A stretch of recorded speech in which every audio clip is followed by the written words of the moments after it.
Good morning. Good morning. I'd like to call to order the February MTA board meeting. General Counsel Paige Graves, update on quorum, please. Thank you, Chair Lieber. We have a quorum. Also attending remotely are board members Borelli, Bringman, Cortez Vasquez, Fleischer, and Glucksman. Excuse me. Thanks, Paige. Before we hear from the public speakers, we have our usual safety announcement. Let her rip.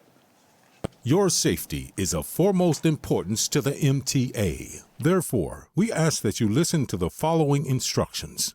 In the event of an emergency, notify emergency personnel in the room and 911 should be called. If an alarm sounds, wait for a public address announcement and follow instructions. If told to go to another floor or to evacuate the building, leave all unessential items behind and use stairwell A just across the main hallway or stairwell D down the hallway past the elevators. An automated external defibrillator, AED, for use by trained personnel is in the main hallway just past the elevators. Thank you and have a safe day. Okay, thank you. Kate Contino, I take it we have public speakers. We do, Mr. Chairman. Please proceed. Good morning and welcome to the MTA's board meeting public comment session. We have 20 members of the public registered to speak today. As a reminder, we ask that all public speakers adhere to the MTA's rules of conduct and decorum. I would also like to remind our public speakers that in the interest of time and fairness to all speakers, we will limit everyone to 2 minutes. Please be aware that there will be a warning beep to remind you when you have 30 seconds left to conclude your remarks. Our first speaker today will be Pascal Cuomo, followed by Alida Dupree. Good morning. My name is Pasquale Cuomo, speaking today on behalf of Civics United for Railroad Environmental Solutions. Congratulations to Metro North President Catherine Rinaldi on taking over the helm of LIRR. This offers riders the promise of better service across the region and offers taxpayers greater efficiencies for railroads that currently have the highest costs in the nation. After the computer verdict, it's to CEO Lieber's credit that he is enacting reforms that have been in the works since Joe Lodo was MTA CEO. President Rinaldi, please take the opportunity through Governor Hochul's climate change, interborough express, and cross-harbor freight marine initiatives to clean up filthy, toxic, and excessively noisy freight rail and waste by rail operations now on the MTA right-of-way, which are needlessly harming more than 1.5 million residents of New York City and Long Island. Please help our families by retaking control of trackage ceded to the NYA to the Fifth Amendment of the Transfer Agreement, and work with the city and New York State to upgrade crossing protection, establish a federal quiet zone, and improve safety and security. Mandate that waste in rail cars be contained and clean up the right-of-way. Through changes in operations, reconfiguration, and reconstruction of trackage, get car storage and all-night freight moves out of neighborhoods. When NYA's 10-year extension ends, put LIRR's freight concession out to bid. Please direct LIRR to restart stalled repowering of high-polluting 1970s diesel switcher locomotives as a straightforward Tier 4 repower of existing locomotives.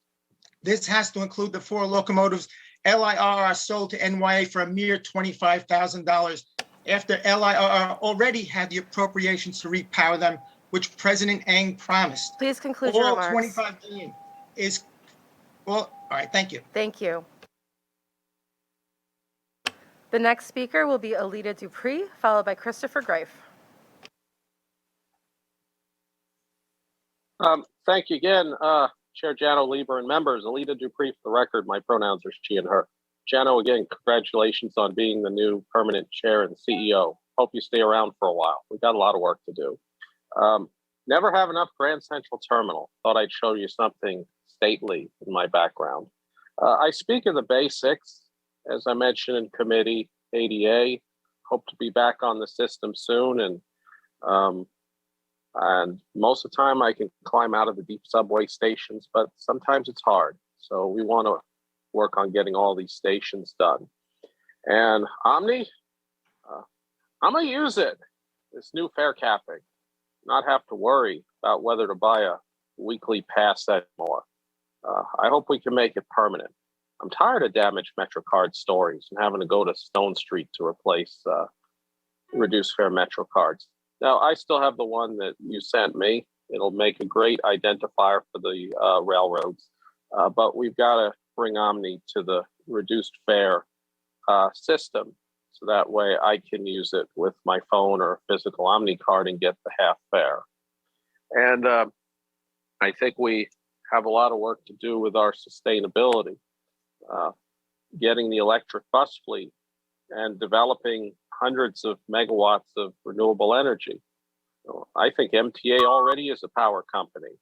I mean, it did run the old 59th Street power station way back in the day when it was the IRT. And so we got better things to look forward to.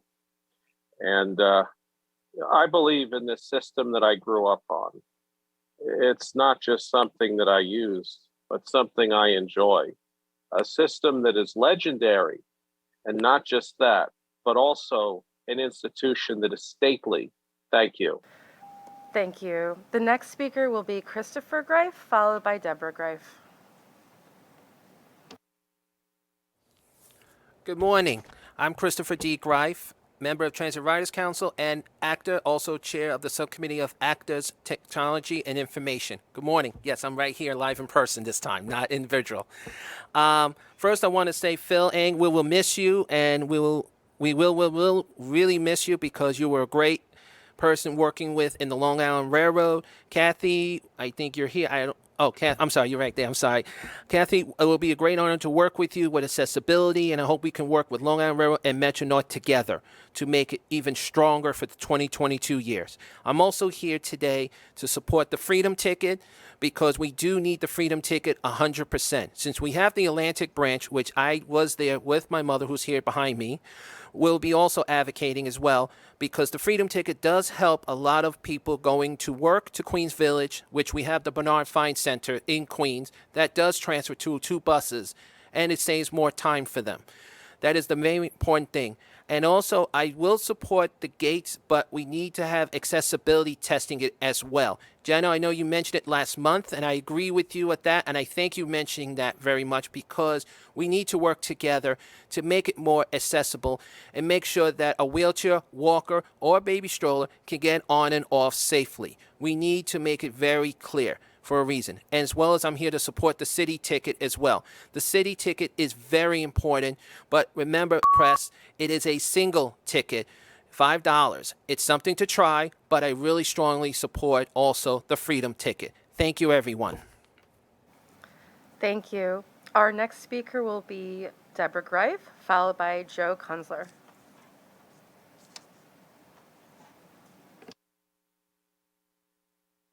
Good morning, everyone. Yes, I am his mother, and I take great pride in that. First, I want to thank Phil Eng.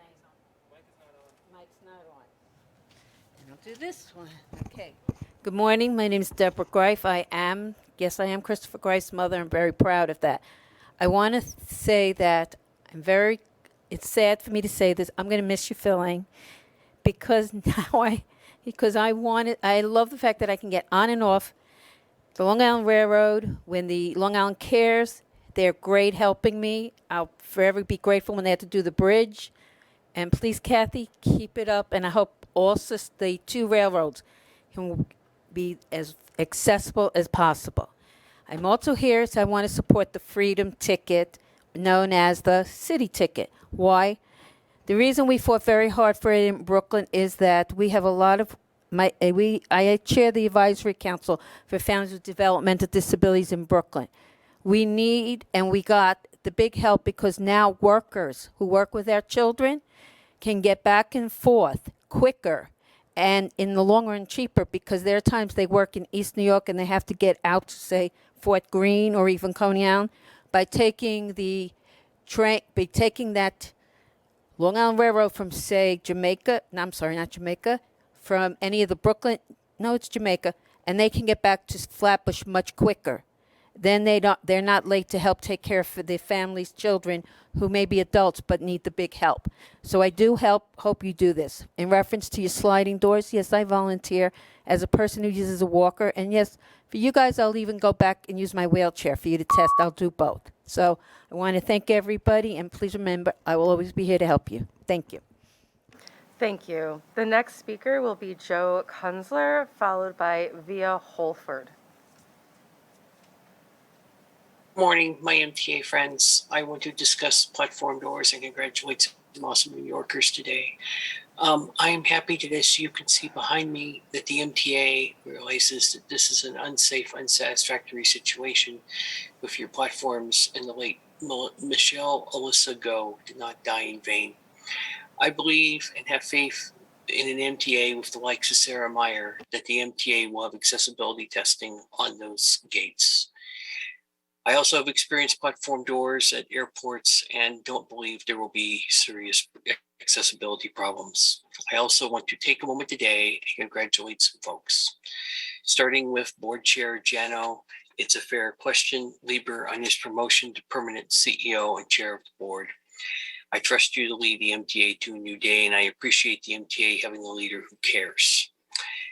I want to congratulate Sarah Meyer on winning a keynote slot at TransitCon and for being one of the free gingers who saved American transit from the hell that was COVID-19. Right alongside Betsy Plum of the Writers Alliance, who led activists like me to get federal funding to save all of the greatest nation on Earth's public transit systems, and that great nation would be America. And yes, Lindsey Boylan. You can't have a conversation about getting a new governor who understands and rides public transit without having a conversation about Lindsey Boylan. And as today is the one-day anniversary of that essay, I hope we can all take a moment and reflect on the lessons Lindsey Boylan attempted to teach us. And like centering those closest to the pain by focusing on safety and accessibility and mental health. And I trust an MTA led by the likes of Jenna Lieber and Sarah Meyer absolutely will keep the faith. And I want to wish everyone in New York a very happy MTA board meeting. Thank you for having me today, and thank you so much. Thank you. The next speaker will be Via Holford, followed by Charlton D'Souza. For allowing us to speak. I'm a mother in New York, and I enjoy the fact that we can take the public transport. It's actually quite, an amazing way the city provided, the fact that we can just take our children everywhere, in the public transport. We always have a problem with the subways because in the subways, we don't have accessibility in all the stations. Therefore, we have to use the buses in order to move around. I happen to have a toddler who just started to walk, and I find it extremely difficult for me to just let him, stand next to me and fold it and go up on the bus. I actually find it like bizarre that somebody can ask me to do that. There was only once one bus driver asked me to do that, and I found it ridiculous. And he even said, I'm sorry, but they asked us to say that. He felt sorry for me, but then he allowed me to go up. I find, the stroller is very safe for my child because if any accident or, if the driver had to stop immediately or anything, my baby will not fly, from my hands. So I thank you so much for allowing us, just to be safe on the bus and to be able to use the strollers as, safety measures for our children. Also, it will be easier for us to move along. And I don't think anywhere else in the world they have this restriction. So please help us to be, to become comfortable in using the public transport. Thank you. Thank you. And our next speaker will be Charlton D'Souza. But as a reminder to our virtual speakers, if you'd like the board to be able to see you as you give comment, you'll need to enable your camera when it's your turn. Thank you. Charlton, when you're ready. Good morning, everyone. Charlton D'Souza from Passengers United. And guys, I have to say, spending $100 million on 3 in 3 stations, guys, that's going to be a waste of money. I'm sorry to say that. I know I'm going to get criticized for it.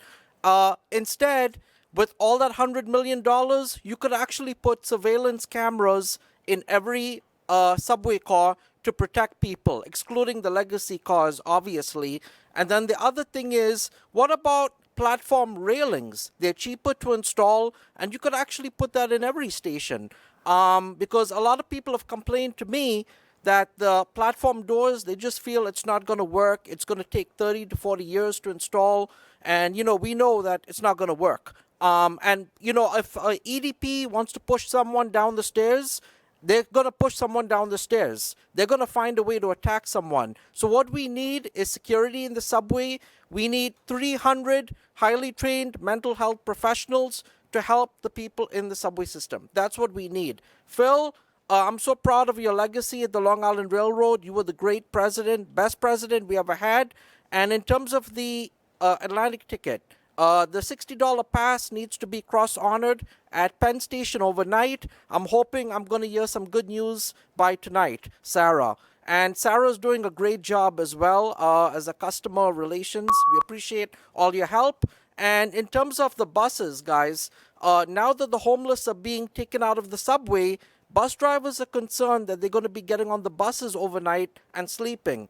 On routes like the M15, the Q44 SBS, some of the drivers told me that the homeless are sleeping there now on the buses. So we have to start working on that as well. And we have to come up with a plan. People are being robbed. There's been several robberies last night, today. Subways are in crisis, guys. Thank you. Thank you. The next speaker will be Lisa Daglian, who will be followed by Jennifer Amawashi.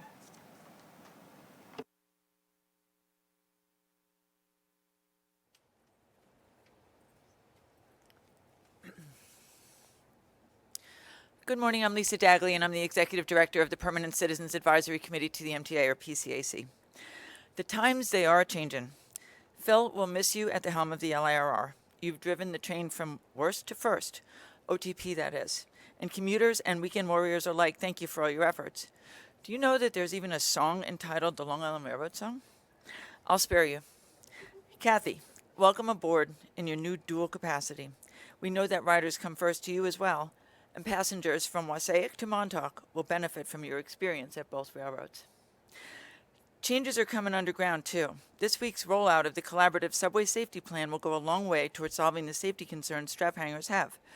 Real fears that are the result of increases in crime, highlighted by the horrific murder of Michelle Go, and a sense of disorder in the system.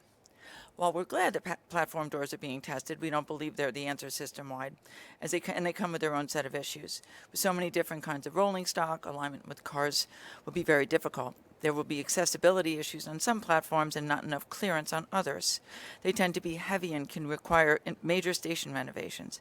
If they go out of service, so do entire stations, and we know that some New Yorkers like to hold doors for other people. But platform doors could be part of a solution to a problem that has many sides, and the MTA needs to use every tool in its toolkit to keep riders safe and help them feel safer so they return. Without riders, the fiscal cliff will only become steeper and the red ink deeper. We're looking forward to hearing more about the track intrusion detection task force findings and next steps for improving the safety of the system itself, as well as the people who get on the tracks. These will be costly projects and point again to the importance of congestion pricing to fund the capital program. With the subway safety plan's holistic approach and every avenue being explored, we have faith that a safer transit system is within reach. Thank you. Thank you.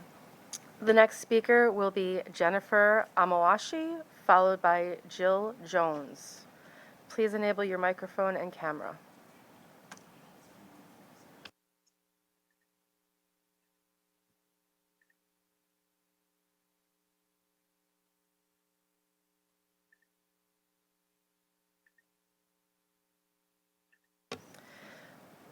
Appears as though our speaker's having technical difficulty. We'll move on to Ms. Jill Jones, please. Hi. Thank you for letting us speak. I just want to talk about the closed stroller policy on buses. It's actually formed enough of a deterrent for me not to travel on the bus because I don't know how I'd actually manage my child. I'm a mother of a 14-month-old, and negotiate all the paraphernalia that goes with that, bags, the shopping, and also manage to put down the stroller and then feel safe on the transport. I mean, I travel sometimes on the subway, which I find great, but obviously have to pre-plan to make sure there's actually elevator access all the way up to the street or all the way down to the platform. So really the purpose of coming on today was to look to the committee to reevaluate the policy and perhaps look to other cities, countries in the world that operate an open stroller policy, like London that allows strollers within the priority seating. Just to allow parents, caregivers, anyone traveling with a child to just feel safer when they're traveling around on the bus. Thank you. Thank you. The next speaker will be Esther Chamol, followed by Danielle Evisar. Hello, hi. So thank you to let me speak today. I will try to keep this as short as I can possible. The further stroller policy on MTA buses is unsafe, unfair, and it's difficult to understand what purpose it serves. Sorry for my English. My 2-year-old son is curious, energetic, and fast. If I fall his stroller, he will try to run around in the bus. I wish it was different, but it's how he is. And I think a lot of kids are that way. If he managed to evade my surveillance, I will have to go run after him, leaving the stroller behind. That situation isn't very safe. When he is in the stroller, he is safe. Please also consider that the only realistic alternative to the bus is the subway, but sadly, at the moment, the subway isn't a safer place, as a fact acknowledged my Mayor Adam himself. It is unfair because mother or father with young children need to take the bus. For me, the bus is the most direct route to the daycare, much more direct than the subway. Please consider that not all subway stations are accessible. If a buses can accommodate a wheelchair, why not a stroller? Why not allow stroller at least at the less crowded buses? One last thing I would like to bring to the attention of the committee. I recently moved to New York and I love it there, but if I live, sorry. Please conclude your remarks. Yeah, sorry. Thank you. Thank you. Our next speaker will be Danielle Avisar, followed by Melinda Elias. Hi, my name is Danielle Avisar. I came to address the committee on Tuesday, and I'm coming to address you, the board, today. My issue is relaxing MTA's current stroller policy. Right now, the current policy is for parents to fold their strollers while they go on the bus and hold their babies in their lap. This is completely unsafe and is contrary to every car seat rule that there is. What if there is an accident on the bus? I have been in bus accidents before. You go flying through. And I don't really know what would happen to a baby. I'm curious to know if there's ever been a simulation of this that has taken place and if the MTA would be willing to do one. There are thousands of bus accidents a year, so are we waiting for, God forbid, an accident to happen?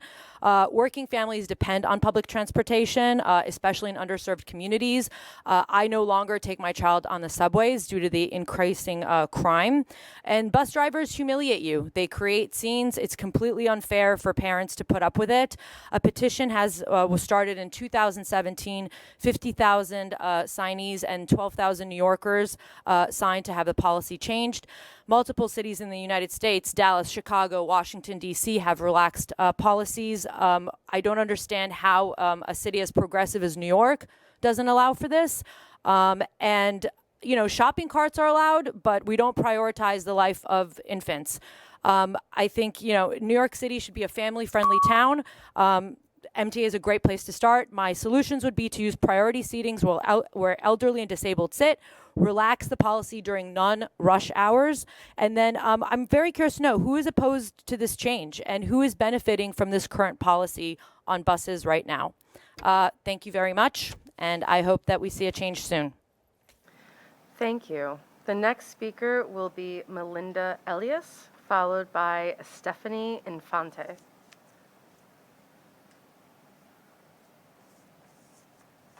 Hi, my name is Melinda Elias. I'm a mom of an 18-month-old boy.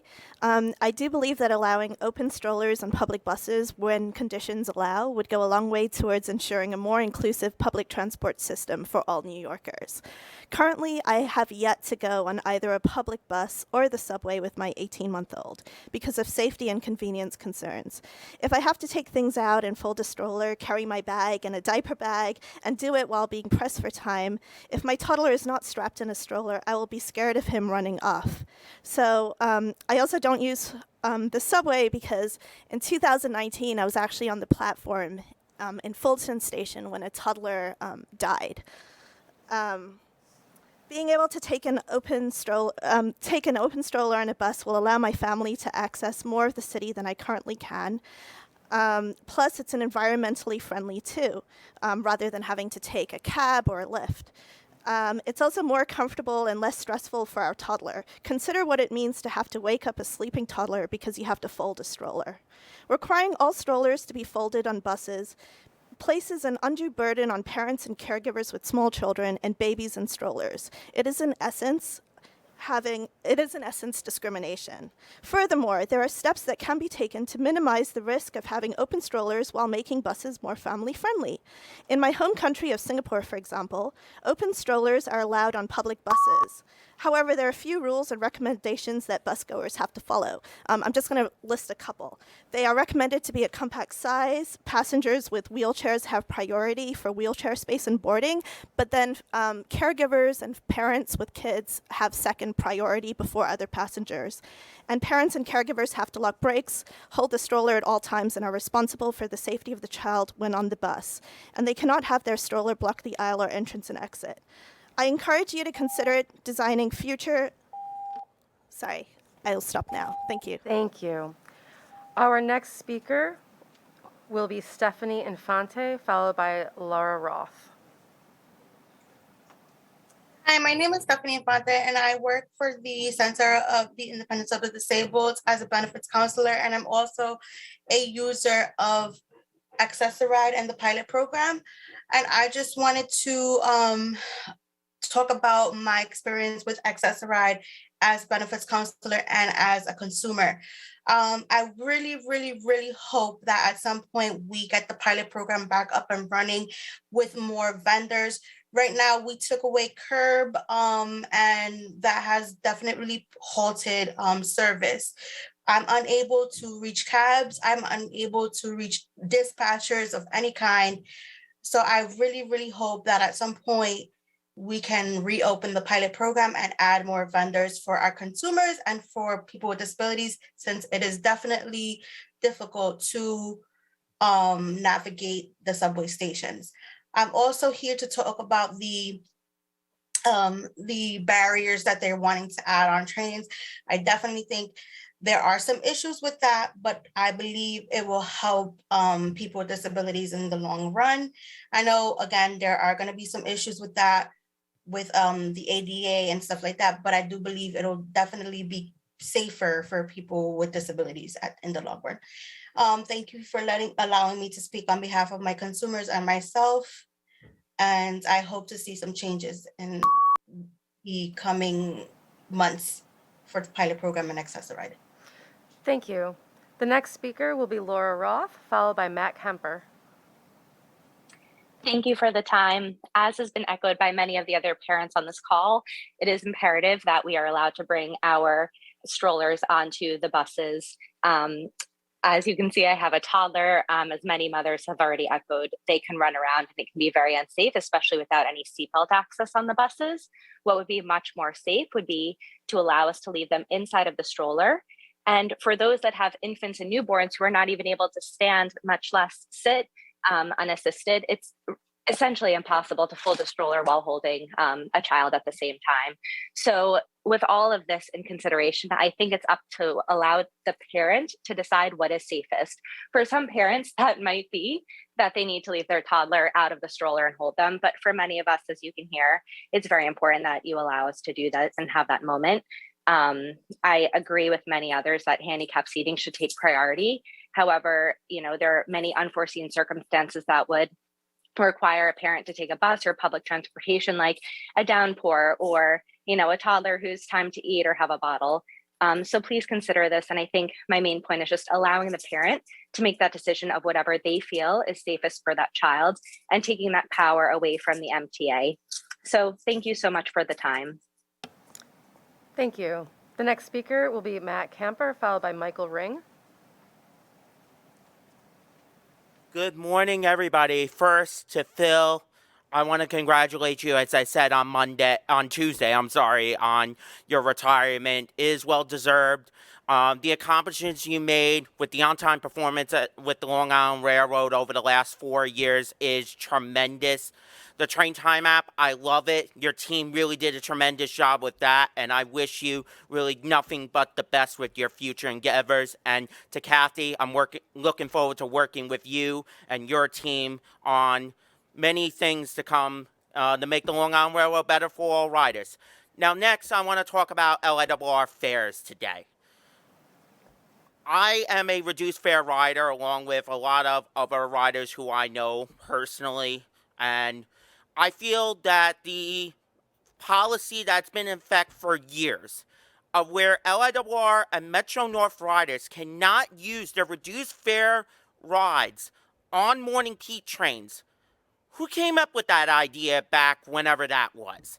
I don't think it's right. You got people who can't afford to pay, for example, from my home station Merrick to Penn Station, it's $14 peak fare. That's double what you pay one way,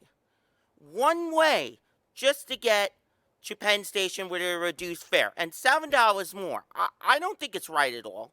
It's not right to my fellow riders, and I'm calling on, hopefully Kathy, the board, you guys can all work together to try to redact this policy, because I think it's time we need to make sure that riders can be able to get to where they need to go, but at a cheaper price. You're encouraging riders to get back onto the system, and you're going to put this policy back into effect? I don't think it's right, and I hope that can change. Thank you so much. Thank you. The next speaker will be Michael Ring, followed by Jennifer Amawashi.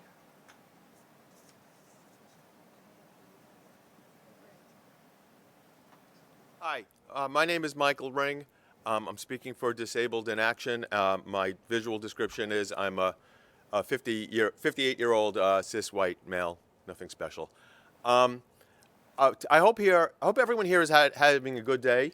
I am, because I was able to walk down the stairs at Grand Army Plaza, change at Nevin Street, and walk up the stairs right across the street and come up into this building. And like I'm sure everybody did, I took the elevator up here. If I wasn't able to walk stairs, it would be as if there was no elevator in this building. I wouldn't be here, and I would be leading an unproductive day. So let's get those elevators everywhere. But I'm not here to talk about that. I'd like everyone here who's in charge of a certain area to do a little thing when you have a break today. Go to mta.info, and up on the top it says contact us or complain or compliment, and try to use that contact us system. It's kind of archaic. And let's say you want to complain about the fact that the trash isn't getting emptied at your subway station. So you write in a comment that says the trash is often not emptied at the front of Bowling Green. Well, if someone's reading that, they're going to write back with a question, like, is the front the uptown or the downtown? If you try to reply to that, you can't. You can't reply with your answer. You have to go back to the website, go back to mta.info, click on the same drop-down menus that you may have forgot what you did, and then cut and paste the email you got from the customer service person into that box. If you're looking for feedback on your services, compliments, or criticisms, there is a much easier way to let the public deliver this. Look at a lot of other websites. I'm sure you'll find it. It's kind of an old system that discourages feedback, and I'm sure you can easily do better, and you want to do better. Thanks a lot. Thank you. The next speaker will be Kara Girl, followed by Jason Anthony.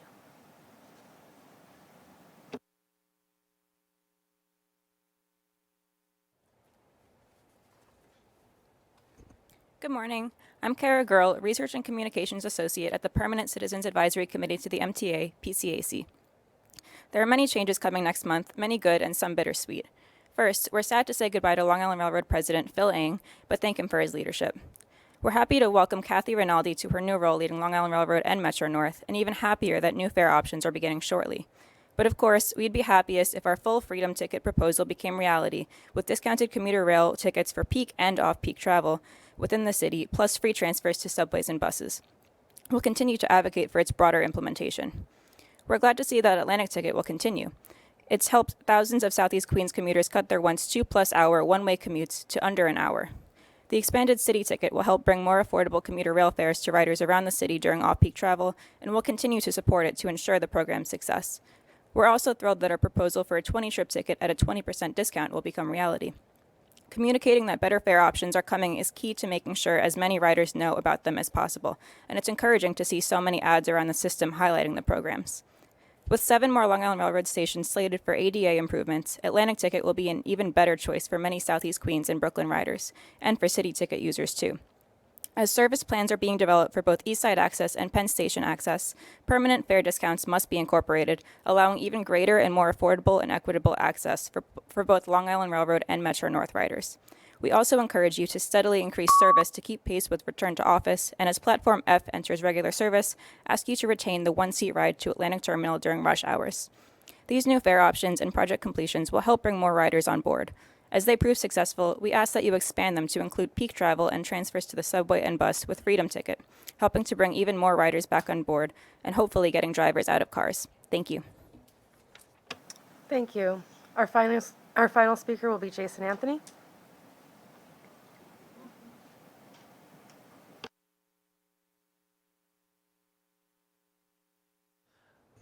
Good morning. Jason Anthony from Amazon Labor Union. The best for last. I couldn't be here without wearing my Amazon badge and being on all day yesterday organizing and without encountering homelessness at Whitehall Street, South Ferry. Guess what time, folks? At 2 a.m. this very morning. Some people could brag about doing their so-called overnight tour, but Amazon workers like myself start their journey or end their journey during the overnight hours. So at Whitehall Street, South Ferry, I saw a homeless person sleeping on an R train. And I saw a homeless person sleeping on a bench at that same station. Meanwhile, on Tuesday, after I left the same building, I was harassed by an NYPD officer who failed to comply with the federal mandate of wearing the mask inside the subway station. I wonder what the NYPD Commissioner Kishan Sewell is going to do about this. Sarah, you know that we need to put the TSA logo in our literature. What are we waiting for? Pigs to fly? Time is running out, Sarah, and I've been seeing passengers and police officers without masks. Time is running out. We need to do something now. I'll see you guys next month. Thank you. Chair Lieber, that concludes the public comment session.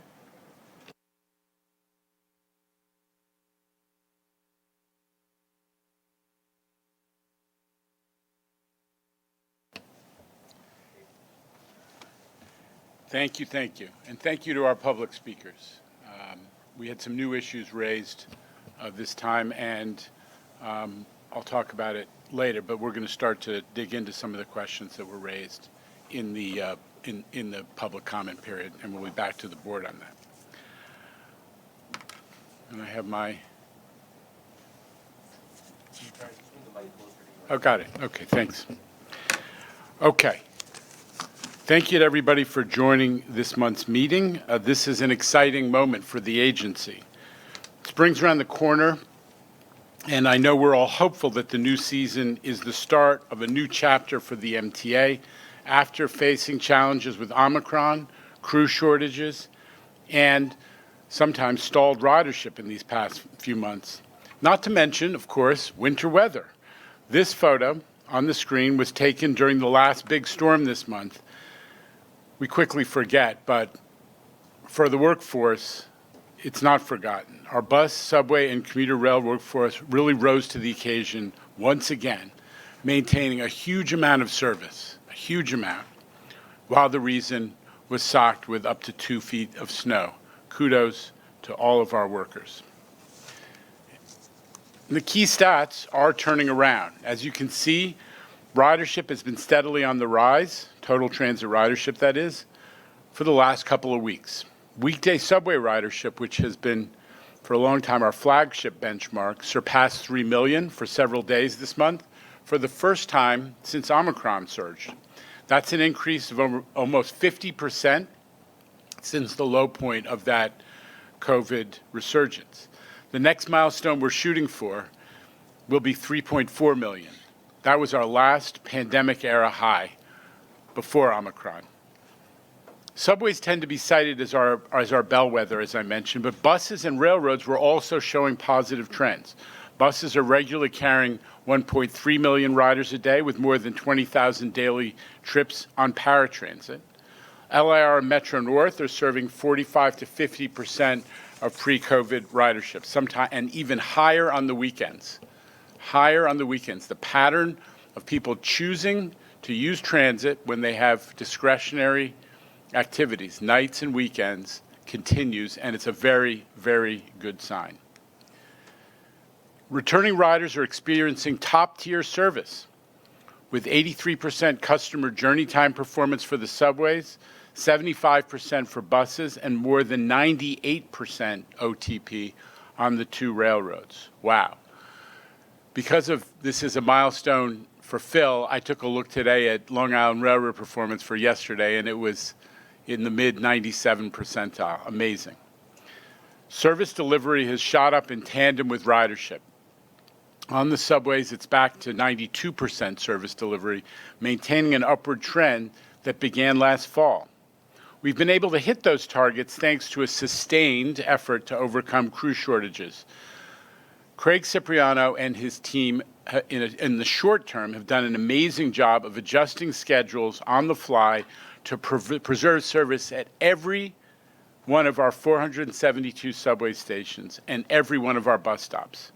Even in the worst days of Omicron, when much of our economy was virtually shut down, the supply chain was breaking down, we at the MTA were to deliver 85 to 90% of scheduled service for approximately 45% of our pre-COVID ridership. And in the long run, the strategy that Craig and the team at Transit launched last fall to hire more operators and conductors is paying off. This photo shows some of our newest bus operators who graduated from their training just last Thursday. Our service delivery numbers are going to continue to improve as we return to pre-pandemic staffing levels, hopefully by the end of the second quarter. I don't want to move off of transit performance without highlighting especially paratransit performance. We have there's a positive trend going on in paratransit performance as well. For primary carrier service, that's the blue and whites, the 30-minute window for on-time performance improved to 95%, and it was 90% for broker service, an area of our paratransit that has really struggled with crew shortages, like the rest of the economy, driver shortages. Primary carrier no-shows dropped by 24% from last month. Broker no-shows dropped by 19%. This positive trend that we're seeing in paratransit performance comes as we welcome a new and incredibly qualified head of paratransit, Chris Pangilinan. Chris, raise your hand so everybody can acknowledge you. Welcome.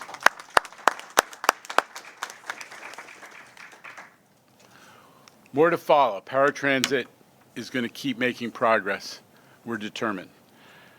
Strong service is key to winning back riders, which will help to restore the MTA's financial health. Today, our new CFO, Kevin Willens, will present the February financial plan. The board has met Kevin, but I welcome him in his new role at this table. The plan includes much improved revenue forecasts, in large part because the state of New York has made available an extra $337 million through this year's operating budget. The money was allocated at Governor Hochul's insistence, another reflection of her ongoing and strong support for the MTA. This is a financial lifeline that allows us to cancel, for the second year running, the planned fare increase. A fare increase that was included in the November plan, the budget adopted by this board, before the governor was able to send more relief. This is a huge issue because, as we have all discussed, raising the price makes no sense when you're trying to win back customers as we are. It's just bad business logic. And because the state's adjustments to two of our principal subsidies, the MMTOA tax package and also the gas tax, because those compound over the years, the increased funding for this year also reduces the amount of MLF borrowing that we project to need in 2025. So again, thank you to the executive, and Robert Mujica is sitting at this table. He's the state budget director, and he had some small role in this, so thank you to you and your team. That said, the additional commitment will not stave off the very real and substantial structural deficit that still looms in the out years, a fiscal cliff that amounts to over $2 billion in 2026. I should say that these financial plans are based on the ridership projections that we developed with McKinsey back in 2020. Those projections actually were on pace. They stood the test of time, and we were actually even a little bit ahead of them before the Omicron surge. But because of the surge, the additional episode with COVID, and because of the passage of time, we think it's time to update those projections, and we're in the process of soliciting a new firm, a new competition for those stats and projections to be refreshed. Oh, no. Bad things. Can somebody advance the slide for me?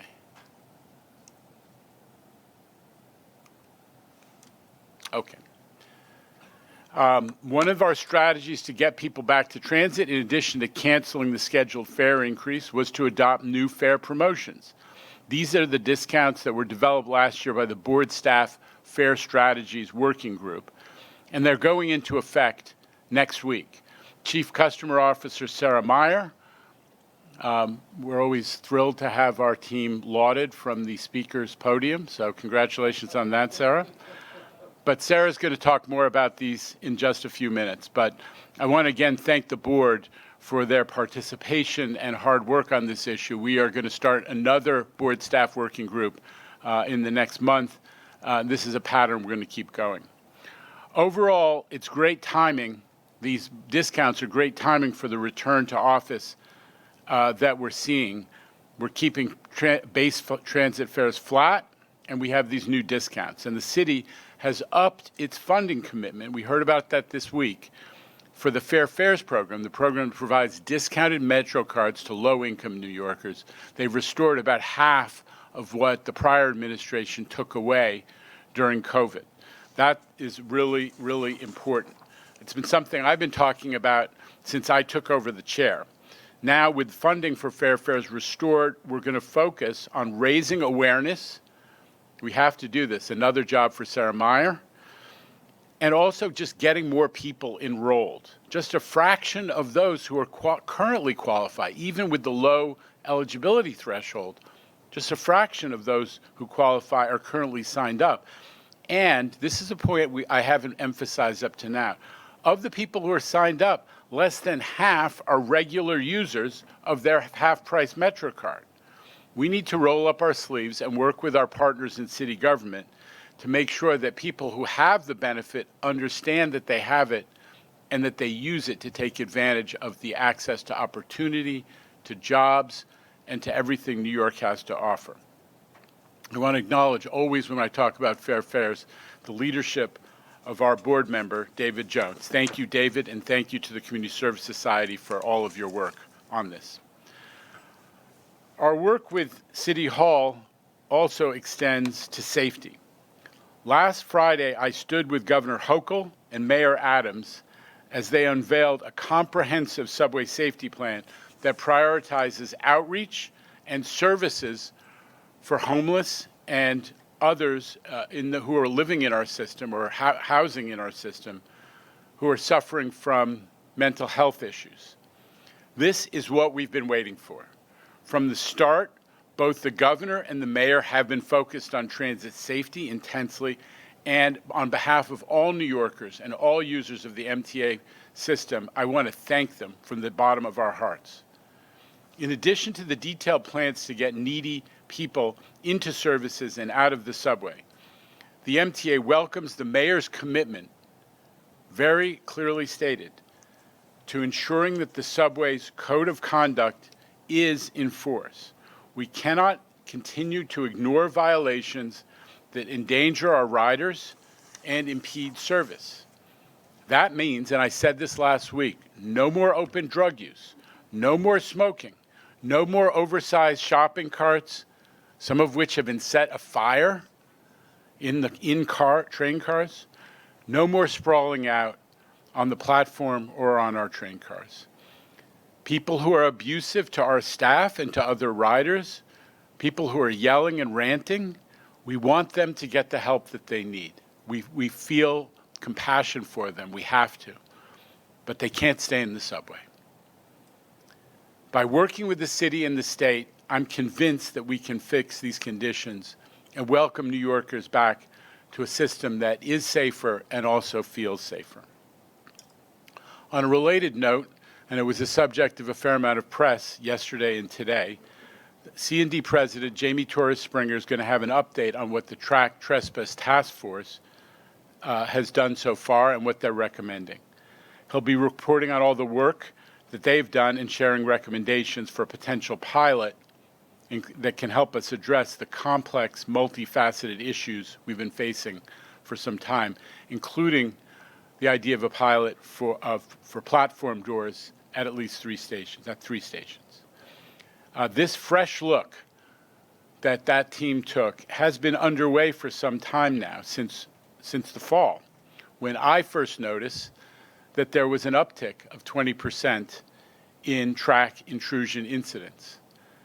As I've said, we've been exploring our options to address the issue, and today we'll hear from Jamie about the range of options that group has identified. Frederica Cuenca, Construction Development's Deputy Chief Development Officer for Planning, will be making a presentation in a few minutes on the 20-year needs assessment, which has been the subject of some discussion by this board over the years. As you know, this is the first step to crafting our 2025 to 2029 capital program. The process is well underway. We're approaching it with renewed attention to data and transparency, utilizing and putting into effect the findings of the 2019 forensic audit ordered by the legislature and performed by the Crow auditing firm. Frederica will describe the process for state of good repair work and the criteria we're looking regarding how to select among and prioritize system expansion ideas. Okay, get out the handkerchiefs. This is a big year for the Long Island Railroad. Two of the marquee projects of the current plan, East Side Access and Third Track, are heading to the finish line, together with the transformational expansion of the Long Island Railroad Concourse in Penn Station. Everybody has heard by now that Phil Eng is retiring next week after nearly 40 years in public service. I'm going to talk about him in a moment, but first, a couple of words about his amazing successor. There is no one better prepared than Kathy Rinaldi to lead the Long Island Railroad through what is sure to be the most eventful year in its history. With Third Track wrapping up, new service to Grand Central effectively making the Metro-North Railroad and the Long Island Railroad, as I say, roommates. She's held a variety of key roles in the past 20 years at the MTA, including, relevant to this news, General Counsel of the Long Island Railroad for some years, General Counsel of the MTA, Chief of Staff at the MTA headquarters, and now Metro-North President. All of MTA and Long Island Railroad's partners and stakeholders, government, elected office, labor, civic, and advocacy. We all know that Kathy is an exceptional professional. Plus, she has true Long Island bona fides, growing up in Massapequa and Huntington. The reason I'm so confident about Long Island Railroad's future is the railroad is in great shape. And that's thanks in large part to Phil's work over the past 4 years. In his time at Long Island Railroad, Phil has strengthened operations tremendously. A lot of it was laid out in the Long Island Railroad Forward Plan that he commissioned and executed. He helped the agency to grow on-time performance every year since 2019, and also to set all-time records in 2020 and 2021. At every step, Phil's embraced technology, whether it's laser trains zapping away leaves on the roadbed or real-time crowding condition updates on the Long Island Railroad train time app, a real innovation that helped so many people to get comfortable coming back to transit in the COVID era. Phil's accomplishments are all the more impressive when you consider he's been dealing with the effects of the global pandemic these last couple of years. And I just want to say, on behalf of everybody at MTA, Phil, thank you for your service. We wish you luck in your next chapter.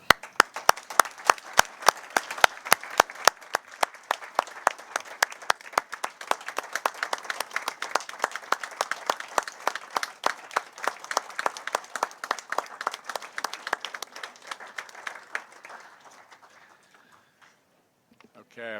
All right, Phil. Mike's to you. Wow. In my 39 years of public service, I don't think my heart has been beating as fast as it's beating right now. And that's a true testament to how much I'm going to miss everyone here. I'm going to miss the challenges that we all face together. And I know the challenges that lie ahead.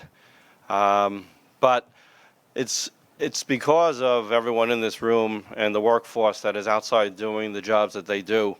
That some of the things that you gave me credit for, Jano, and the speakers give me credit for, is why that we've accomplished so much. I think when you have a chance to work day in and day out with the fantastic folks in public service and here at MTA, you see the dedication, you see the expertise and the knowledge and the sacrifices that we make, particularly in jobs that are 24/7. And then the real thing that I think comes back is that when you see things that improve people's lives and the public that we serve, the communities, the families, people that work, live, and play in the New York metropolitan area, and when you see those positive impacts, that's the reward you get, and there's nothing better than that. So I want to thank you, Jano, for your leadership and for your support. I want to thank the board. You are phenomenal, and you're passionate about these things, and without your support and input, we couldn't do what we do. I want to thank all the labor partners, because together we make sure that the workforce has the right skill sets, the right support, the right tools, and the right direction, because what they do day in and day out is phenomenal. And I want to thank all my agency presidents, because they are the best of the best. I'm going to miss working with them day in and day out as well. And I want to thank the public because without the feedback from them, without them, we don't have a job too. So, you know, it's great to know that we are making a difference. We're supporting the communities. We're supporting families, and we're just making people's lives better for everyone that lives in this New York metropolitan area. And that is what's going to help bring back New York, the economy, and keep people living where they do. And thank you very much. It's been a great ride. I'm only getting off at one stop, and I'll figure out which day the next stop will be. But you are phenomenal. Thank you so much, and thank you to all the workforce that have supported me, because they're the reason that you got to say a few nice things about me. They're staying. So God bless you all. Thank you.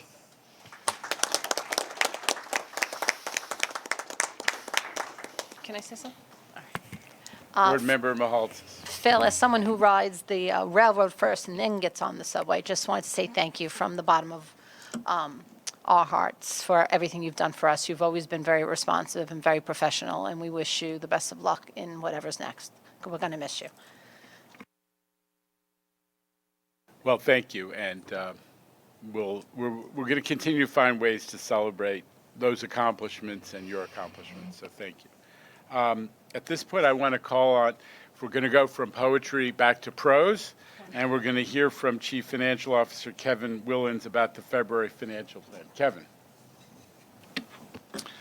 Thank you, Jano, and thank you, everybody. I'm excited to be here at my first board meeting as part of the MTA team, and look forward to working with the board, the staff, and our governmental partners for the benefit of the MTA customers and the New York region. So now on to the February financial plan. So the February financial plan's included in the exhibit book. It updates the budget that was approved in December. No action will be required by the board, but want to walk through it. As Jano mentioned, the most meaningful change reflected in the February financial plan is the in excess of $330 million of increased 2022 state subsidies provided for in the governor's executive budget, and an aggregate $1.9 billion of additional forecasted subsidies through 2025.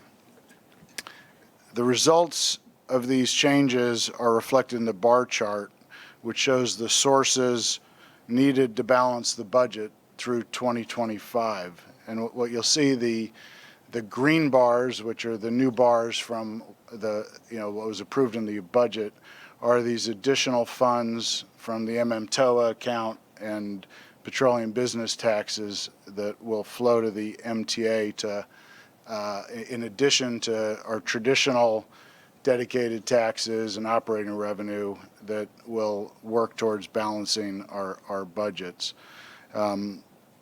The two big impacts from this additional money are that, as Jano mentioned, we can cancel the fare increase for this year, but you'll notice in the plan we still have the fare increases for 2023 and 2025 as part of the revenue contemplated to balance the budget. The additional sources to balancing the budgets through the plan period are the orange bars, which are the federal money coming from ARPA, which fills the gap from the projected still lower ridership from as we work out of the pandemic. The second big impact of these additional state subsidies, again, as Jano mentioned, is the small gray bar out in 2025 that still shows $499 million being needed to close the projected gap in 2025. That's down from $1.4 billion that was in the budget in December, and we hope that we can continue to have that bar disappear and make sure any of our borrowing goes towards capital and not towards operating. As a reminder, and this will be reflected in July where we add 2026 into the financial plan, we're still projecting out budget gaps in 26 and beyond that we'll be working with our governmental partners and everybody to figure out how to close that going forward.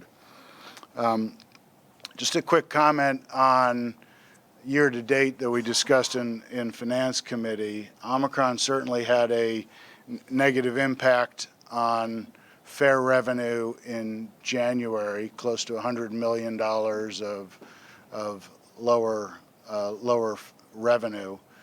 We don't believe we need to update the budget at this time. First, there's some positive variances that came in. We had 51 million of lower operating expenses in January and about 160 million of other increased dedicated taxes, mainly some real estate taxes due to a lot of activity that, when you take all those positives, they more than offset the loss. But the key to 2022 is, the return of ridership versus what we've budgeted. And 2022 is a year that we're, assuming ridership continues to come back and continues to grow. And as Jano mentioned, Omicron set us back a bit, and, we will be looking closely at ridership trends over the next couple months to see if we get back onto that, what we call the McKinsey midpoint of ridership, which we were on prior to Omicron. We will be doing a new study to look at, again, a fresh look, since it's about a year old, of the views on ridership for the balance of the year and out into the out years, both taking into account the changes in Omicron and trying to evaluate some of the trends in commuting patterns, over the longer term. That is it. Happy to answer any questions. Board Member Albert. Thank you for this, Kevin. Am I correct in presuming that this is not taking into account any congestion pricing revenue? Correct. The congestion pricing. But there's a reason I asked that. The congestion pricing revenue, which some of the taxes were used during the worst times of the crisis for operating, have now been rededicated to capital. So both the taxes that flow into the lockbox and the expectation of future congestion pricing revenue are right now planned to be 100% to support the 20 to 24 capital program. No, I understood that, but the reason I asked that is that we use pay-go capital, which takes money from operating into capital, and if we have congestion pricing funds, we might not have to do that, which would leave more money in operating. Right. There's been small amounts of pay-go capital that have been restored, but remember, from 26 on out, right, we still have a gap we have to close. So we'll need to look at, how much pay-go capital we can commit as part of the overall package of closing the operating. But it's a good point. Thank you. Anybody, any other questions or comments from the board? Okay. Thank you. With that, let's move on to the 20-year needs assessment. Frederica Cuenca. John? Vinny, yes. I don't know when would it be appropriate to address one of the items that you did in your opening remarks. Should I do that later, or can I do that now before you move on? Well, I think we're there right now, Vinny. Go ahead. Okay, all right, I appreciate it. So I just want to comment on the presentation where we talked about fostering safety and respect, which I think was a great initiative to see the governor and the mayor of the city all together with law enforcement. And we included the TWU president, Tony Utano, in that as well. So he's established a little bit of a comfort level that his members' safety is being considered. So a great news story. I guess it leads me to a question that I have, and a question that Anthony Simon, the general chairman of SMART, who represents our frontline workers, has. Why stop there? We're coming a week off of an unfortunate murder of a kid on the Long Island Railroad train, which very well may be an isolated incident. And I'm not saying that crime is running rampant on the commuter rails, but we have very similar problems on the commuter rails that are spread way farther apart because of the size of the territory that I think we need to address as well. So if we come up with a good news way to handle things, and as Tony said in his statement, you know, we're finally doing something instead of talking about it. I know that you're working with us on increased train patrols, but it's tough to see that right now. And the workforce on Long Island was hit very hard by what happened last week. Guys and gals that are working on the trains are nervous. They've interacted with individuals that, you know, are connected to this. There's gang activity on the east end of Long Island that we have to address. It's there. There's drug abuse. There's homelessness. There's problems on the commuter rails as well. So I guess my question is, will we do similar things where we'll partner with government leaders on the in Suffolk County, Nassau County, other police departments, take the same kind of approach that we're doing now in the city before we hopefully don't have to deal with further problems down the road. This is not an attempt at saying, you know, don't forget about us, but it kind of is. Don't forget about us. We have a big system out there. Everybody deserves to be safe. So I'd like to see and ask if we can continue that same effort on the commuter rails and particularly on Long Island.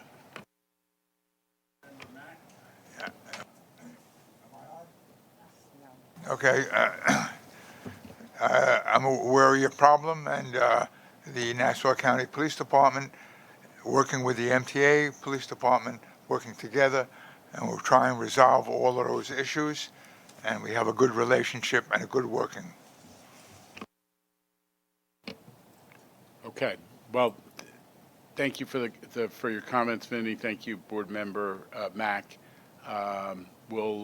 We definitely can continue discussions. As you know, I have spent, you know, a fair amount of time trying to increase the visibility of MTA PD and the train patrols. Chief Safety Officer Pat Warren has been leading that charge, and we're going to continue to work with you and your members on that initiative, make sure that we're doing it effectively. So thank you. Okay, back to Frederica Cuenca for the 20-year needs assessment. Update. On the mic, okay. Good morning. Frederica Cuenca, Deputy Chief Development Officer for Planning at Construction and Development. And it is my honor to lead the development of the MTA's capital investment strategy. Today I'm going to give you an overview of the planning process. Oh, too far, sorry. Okay, so rigorous planning is the first step in the creation of the capital program. It answers the question, what investments are we going to make and why? So the main purpose of the MTA's capital program is to rebuild, replace, and improve our existing infrastructure to keep the system reliable, safe, and easy to use. We also invest in expansion and enhancements of the network with projects like 2nd Avenue Subway and Penn Station access. With the creation of C&D, we unified the capital planning process. We are creating a more robust and data-driven decision-making process that is consistent across the agencies. As Jano mentioned, our new processes are guided by the recommendations made in the Crow forensic audit. Brief overview on this slide, and then we'll go into more detail. We start with asset assessment and project evaluation. We're doing this now. We are compiling detailed asset inventories, considering ways to improve resiliency, and studying investment in safety infrastructure, including platform doors and intrusion detection systems, which you'll hear more about later. Similarly, we are gathering data about potential expansion projects. Based on this information, we'll develop strategies that prioritize and sequence investments. The 20-year needs will publish these strategies, and then a year later, we will propose the next 5-year program. One important element in the 20-year needs conversation is an examination of regional trends. The last census showed that the region as a whole grew 6%, with larger growth in areas with good transit. Transit usage trends and changing travel patterns are obviously a big issue. Kevin described some of the work that we're going to be doing, and we've been talking for a while about the rise in hybrid work schedules, and of course COVID has increased that, so we'll be following that closely and modeling how that could impact our future. Manhattan is a huge job market, but we know there are jobs outside of the CBD. For some time, we've seen a rise in reverse commuting and intra-borough travel. For example, more commuters in the Interborough Express corridor travel to jobs in their home borough than travel to jobs in Manhattan. This is one of the reasons that Interborough Express is such an attractive project. Neighborhoods and towns in our service territory are growing and changing, adding density and jobs. Our transit-oriented development team will be working closely with planners throughout the region to foster that growth near transit. In addition, climate change is bringing new issues to the forefront. We need to understand and think about how more rainfall or more extreme weather events will impact our system. About 80% of the capital program is devoted to investments needed to rebuild, renew, and improve our existing network. We plan for this ongoing investment by starting with the assets. It's a cliche. The MTA system is enormous and complex. But let me tell you, as somebody who is regularly digging into these assets, it's very, very true. For example, 493 New York City transit stations, when you include Staten Island Railway, yields about 90,000 station components. 79 power control zones have over 9,000 components. And it's at this more granular level that we make our investment decisions. Fortunately, agencies are implementing enterprise asset management programs to support their operations, and EAM will also make significant contributions to the capital process. All major assets will be captured in a central location, giving us one-stop shopping for a good registry of age and location. We also get better data. Today, many inspections are filled out on paper by workers who report to thousands of different locations. It's very, very difficult to turn all of that information and decentralized activity into data that we can leverage for the capital program. With EAM, inspections are completed on mobile devices and turned into trends and data. We can also keep track of labor hours spent maintaining and repairing specific assets. So here's a simple example of how this data can improve our capital decisions. Age is the most basic way to prioritize investment. If we're just looking at age, we'd say escalator number 1 is the most important to replace. However, the picture changes once we consider information about performance. Here, the percent of time an escalator is available to the customers and the work hours spent maintaining each one. Taking these additional factors into consideration suggests that escalator number 3 is really the one we should be focused on. Another factor to take into account is criticality. How important is the asset? In the case of escalators, a longer escalator that serves a platform and helps clear the platform is more critical than a short rise escalator that doesn't serve the platform. EAM also gives us the ability to map assets and key information. For example, we can show on a map where our substations are located. The power system is a network, so it's helpful to see how these individual assets relate to each other. Pretty basic. We can also add notations about features such as curves or where trains are going uphill. These areas are areas where we know we need more power. As we overlay condition of different units on this map, it's easier to see emerging concerns like poor conditions near a critical area, or when multiple units in a row have poorly rated conditions. We need to pay attention to that. So these tools literally help us see our needs and help us develop our asset strategies. We are embracing these new tools as we develop the 20-year needs. Collecting and analyzing new data in a comprehensive way is a major organizational change. These new processes we're developing will adhere to these principles. We will have continuous improvement of our data and decision-making and strengthen the links between operations and capital decisions. We will also seek to increase transparency within the agency and with external stakeholders. Readily accessible information helps break down silos within the organization and provide more insights into our decisions for the public. To put together the capital program, we start with information about condition and criticality at the individual asset level, each escalator, each power unit, and build to asset strategies. We will then layer in system-wide strategies like accessibility, safety infrastructure, zero-emission bus fleets, and other resiliency goals to create the overall core investment program. We're going to take a data-driven approach to the evaluation of expansion projects as well. As we look at and think about adding to our network, we know what we want projects to achieve. We want them to add capacity to satisfy growing demand or relieve overcrowding. We want it to expand the reach of the network to connect underserved or new communities to education or employment opportunities. We want it to support local land use and economic development strategies, serve changing travel patterns by enabling trips to new business areas or interborough travel, and enhance network resiliency by increasing travel options and redundancy of the overall network.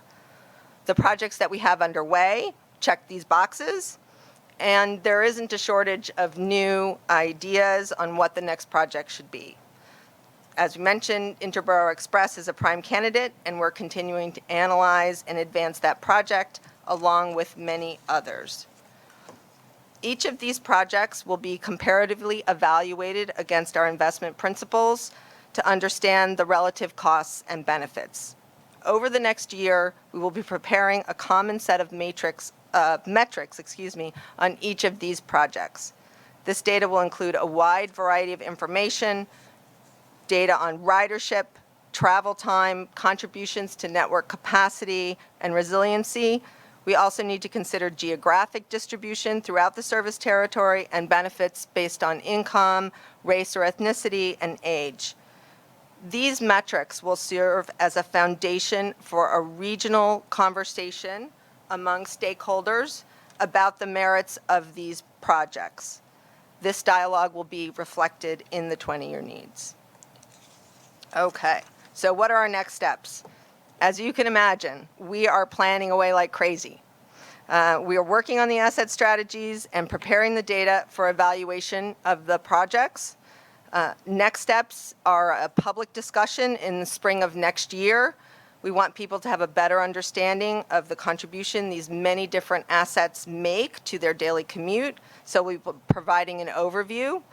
We'll also engage stakeholders in the comparative evaluation of our expansion projects. The 20-year needs gets published in September of 2023, and in September of 2024, we will be producing the 25 to 29 capital program for the board and regional consideration. So that's an overview.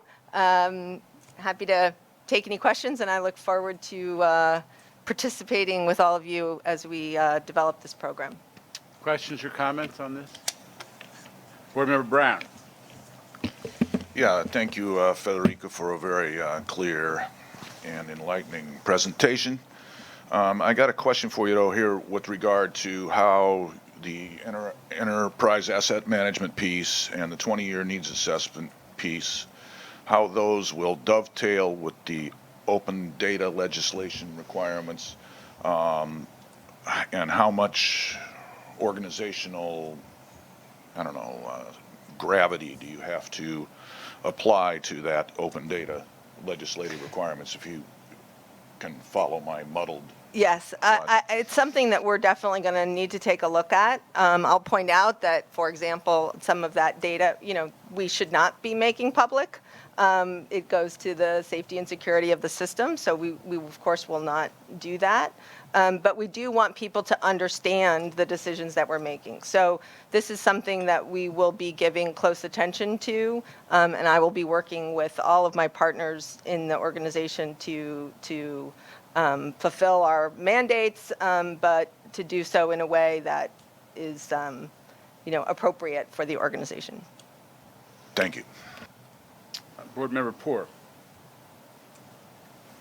Yes, in your planning, is it going to be possible to take at least a brief look at some possible linkage of our Metro North line to Stewart Airport? Yes, we will be releasing the list of projects in the next couple of months, and projects like that one are definitely in the mix and on the list, because we've certainly been looking at that or it's been out there for some time. So It's been a long time. Yeah. Thank you. Comments? Mr. Albert. Hi, Frederica. When you say public discussion in spring of next year, do you mean a public hearing where the public can actually sound off on any of these proposals, or no? Well, I'm not sure that it's a public hearing.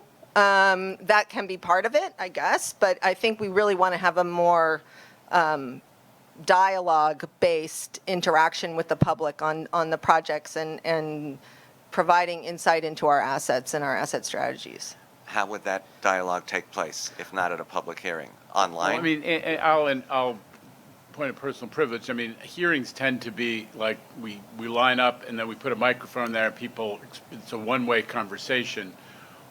I think we have not by any means worked out the logistics or the choreography of this, but the goal, as Frederica said, is to facilitate discussion. So you might do large group settings or small group settings or focus groups or larger formats.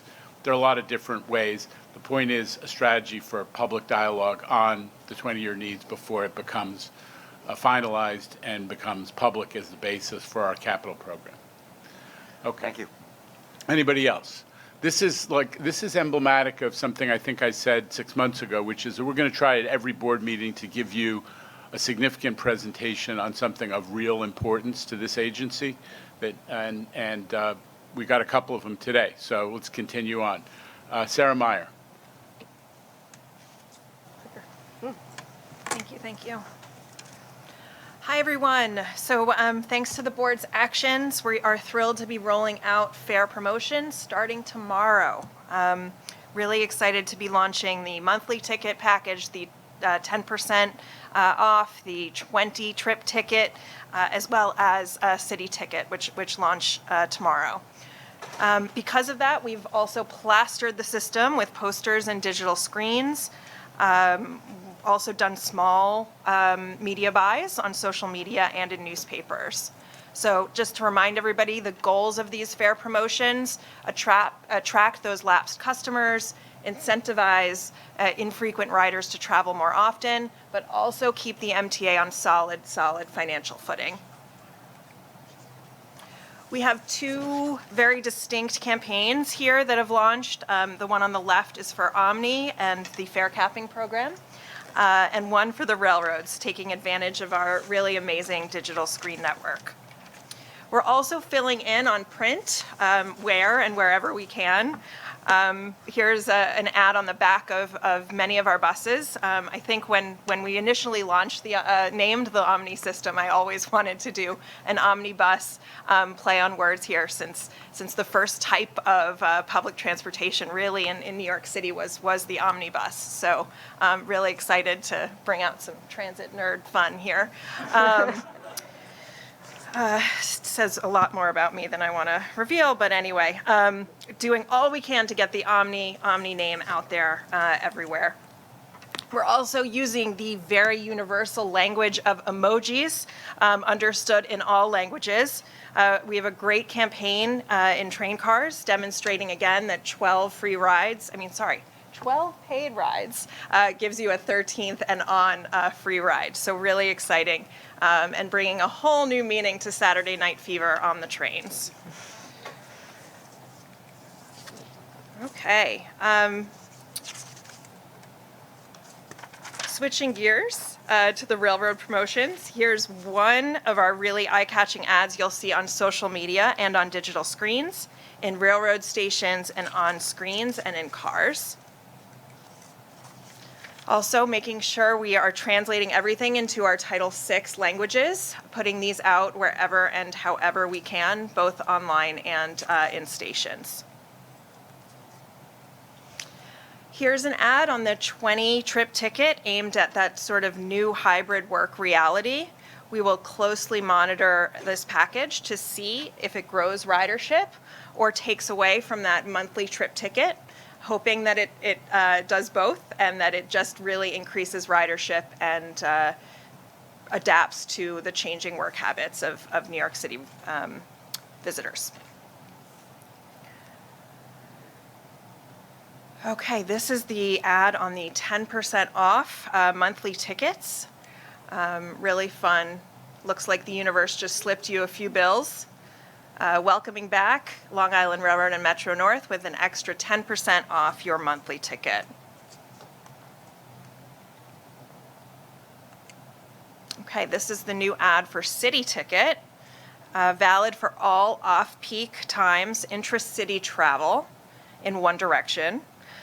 Fordham, Tremont, Woodlawn, Locust Manor, all of these towns, all of these areas really get that $5 ticket, and really excited to see how this increases ridership across the city.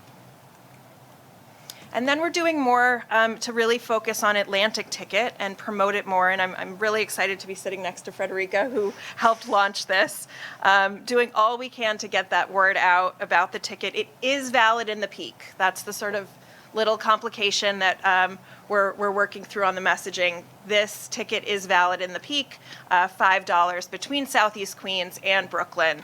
And there's also that weekly ticket that's for $60 that combines Atlantic Ticket and a weekly Metro card. Sorry, I forgot to hit the play button. Anyway, very cute, Joe.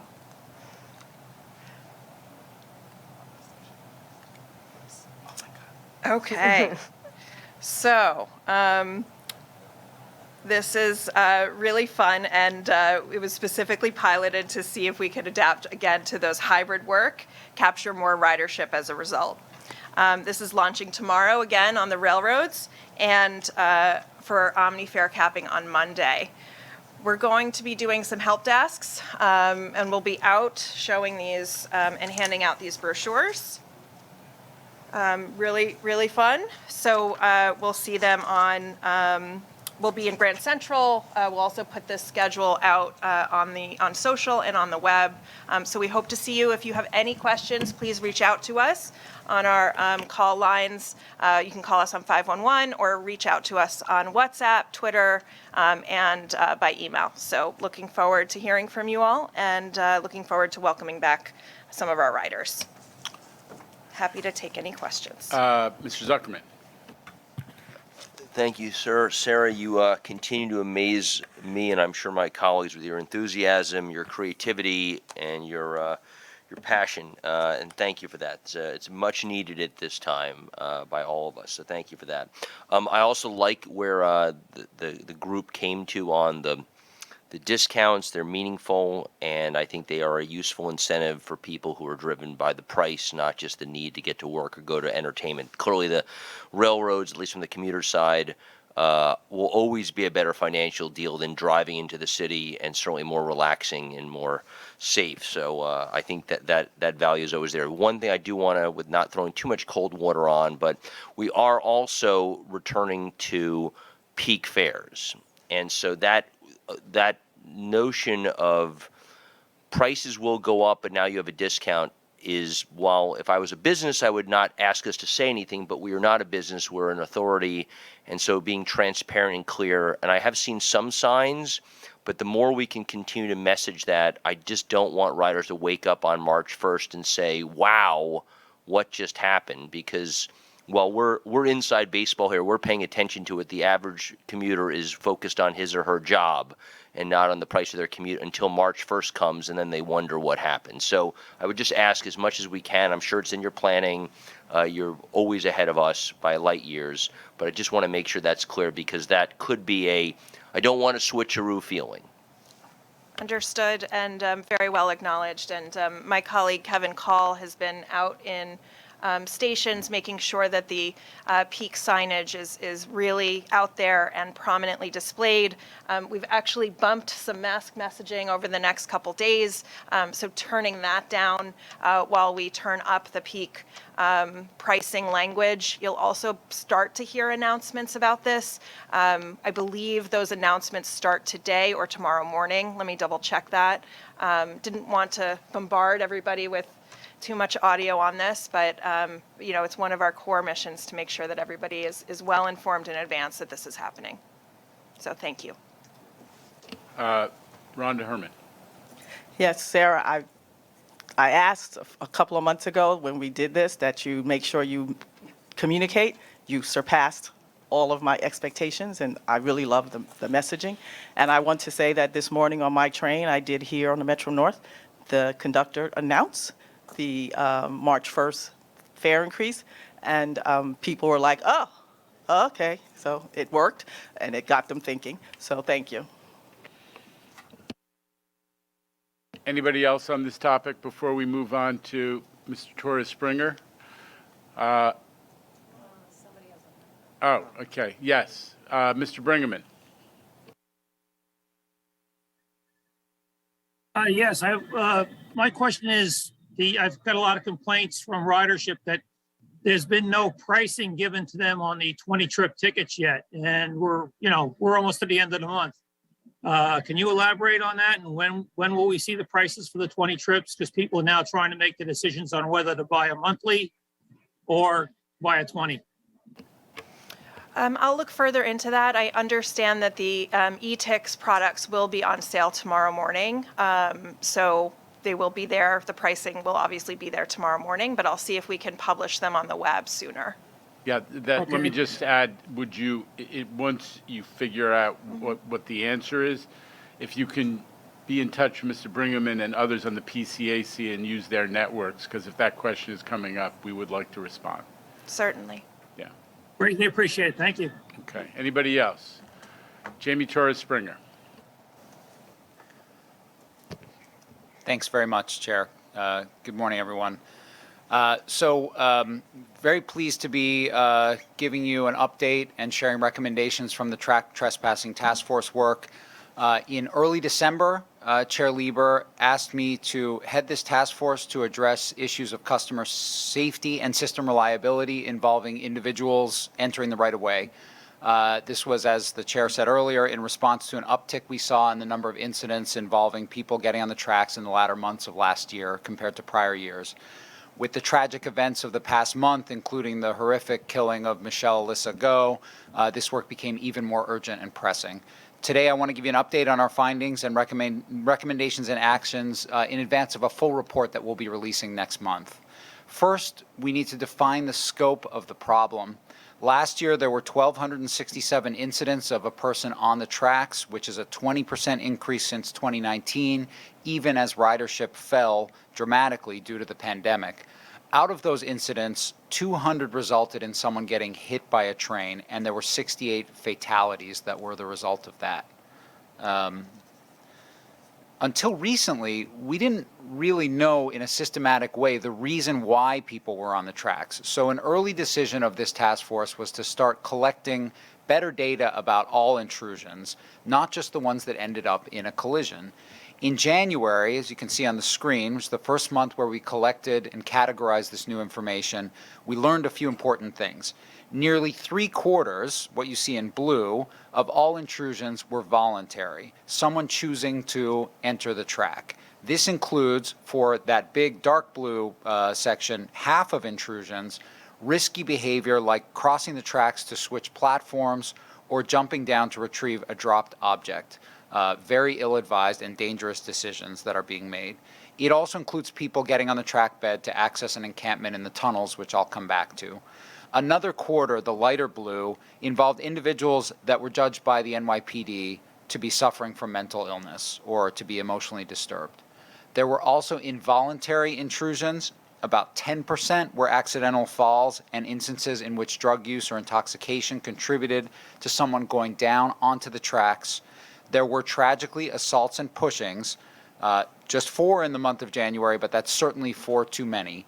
And we also had instances of suicides and attempted suicides, 9 last month, but I want to emphasize that of the 200 collisions last year, 47 of those collisions were suicides or attempted suicides. So 25% of our collisions, a very large number of our fatalities, were incidents of self-harm. These intrusions happen throughout the system, although the highest incidence occurs in Manhattan, especially uptown. This map shows the relative frequency of track trespass reports by station last year. The impact of each intrusion is felt throughout the system, though, in the form of significant service disruptions.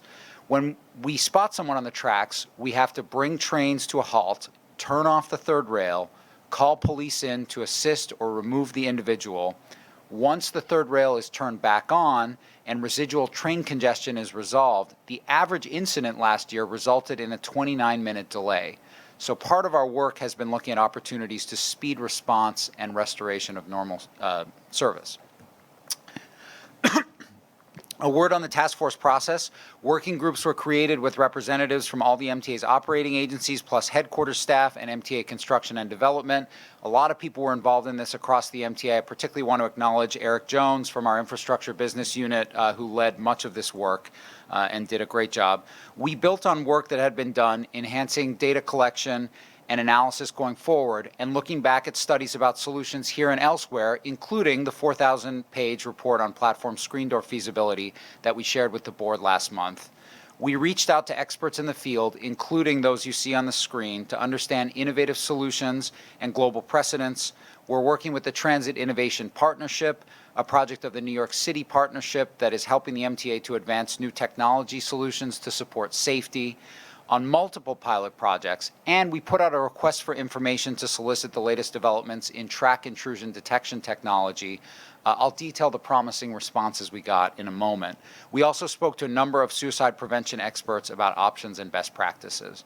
Before I get into our recommendations, I do want to explain that the MTA already does a lot to prevent track trespassing. There's in-station messaging, there are help points in every station. We've installed platform edge warning strips across the system. We also have laser intrusion detection systems to provide security at sensitive tunnel entrances. But let's talk about the task force's recommendations. Some will require major investments over many years. Some we are working on now and can work on immediately. Generally, I put them into 3 categories in my mind: customer communications, operations, and capital improvements, many of which are based on technological innovation. So the first and sort of lowest hanging fruit is that since so many trespassing incidents are voluntary, we're going to redouble our efforts to educate riders about the dangers of getting on the tracks. One of the MTA's accomplishments during COVID was to accelerate installation of digital screens throughout the system, which you saw from Sarah's presentations are being put to very good use already. We intend to use them for this purpose as well. So our first and simplest recommendation is to aggressively message about the dangers of track trespassing, something that the customer communications team is at work on already. The second thing is we need more and better strategies to reduce the number of tragic suicides and suicide attempts that occur in the system. Again, as I mentioned, 1/4 of our collisions last year were suicides or attempted suicides. Obviously, this is a complicated societal issue that needs more expertise. I'm happy to announce that we'll be partnering with the NYU Department of Psychiatry for a comprehensive review of our messaging and to give us advice on other opportunities we have to prevent self-harm in our system. We've already had a couple of very good sessions with them and really discussed a whole wide-ranging set of issues. I think that's going to bear a lot of fruit. Later this year, a new national 988 initiative will create one unified crisis helpline number nationwide, which is a resource that we'll look at integrating into our messaging. Another suicide prevention strategy we're recommending is looking at installing blue lighting on platforms. Studies have shown that interventions like this have a nudge effect that can reduce the incidence of individuals committing suicides in transit systems. which we know often are impulsive acts. These are not generally premeditated, so any little action or any little intervention can help. LIRR has installed such lighting at 20 stations already and is in the midst of completing an additional 7. So we're recommending expansion of blue lighting to subway and Metro North stations in order to further test their effectiveness. Let's talk about our operations. There's no doubt that mental health issues and homelessness are big drivers of the track trespassing issue. Last month, New York City Transit conducted a comprehensive survey of homeless encampments throughout the system. They found 29 encampments in tunnels and 89 in stations, with well over 350 people counted during that survey. Encampments in tunnels directly lead to track trespassing incidents. The subway safety plan announced by the mayor and governor and Chair Lieber last Friday includes critical new resources for mental health and homeless services outreach, which is very welcome.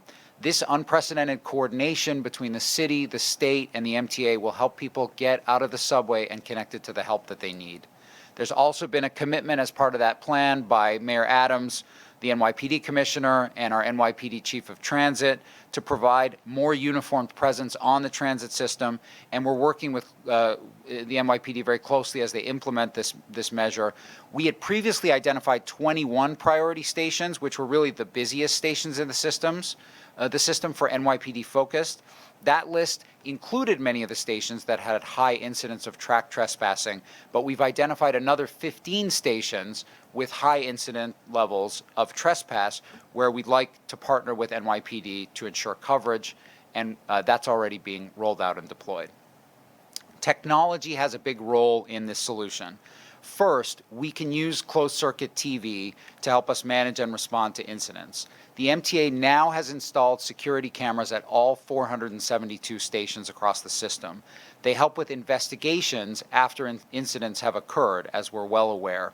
The task force is recommending, and we're already implementing, working with Pat Warren, using those cameras preventatively, where video analytics and artificial intelligence will allow us to remotely monitor footage in real time to flag potentially dangerous behavior or conditions for interventions. And as of now, we've added track trespassing as one of those potentially dangerous behaviors that we're looking to monitor and intervene in. The pilot is already underway with footage at 22 stations by the Office of System Safety. We're also recommending the use of forward-facing cameras on the front of subway trains. High-definition video and infrared sensors, also laser technology, can help us see in the tunnels for ongoing monitoring and incident prevention, again, including track trespassing. This is quite a promising concept. There are proof-of-concept projects underway for both video analytics from existing platform cameras and front-facing subway camera technology in collaboration with the Transit Tech Lab Challenge that I mentioned earlier. Once we have the results from these proof of concepts by mid-year, we'll be able to identify opportunities to move forward. Track intrusion detection systems, or TIDs, are a different technology that the task force is recommending that we further pilot. What these systems do is they issue alerts whenever a person or object above a certain size enters the track unexpectedly. They alert the operator to potentially prevent collisions. We've piloted this technology in the past and found it promising, but the problem is we still need to figure out how to operationalize the technology without causing too many delays in service. So as part of this work for the task force, we put out a request for information to address this problem. We received 28 responses back last week and are reviewing them now.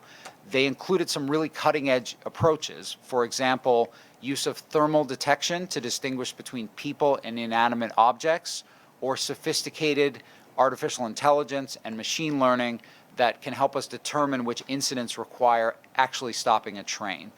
We're confident that several of these solutions will work in the subway context, and we'll be coming back about pilots of this technology. Laser intrusion detection systems, or LIDs, are already in use throughout the system.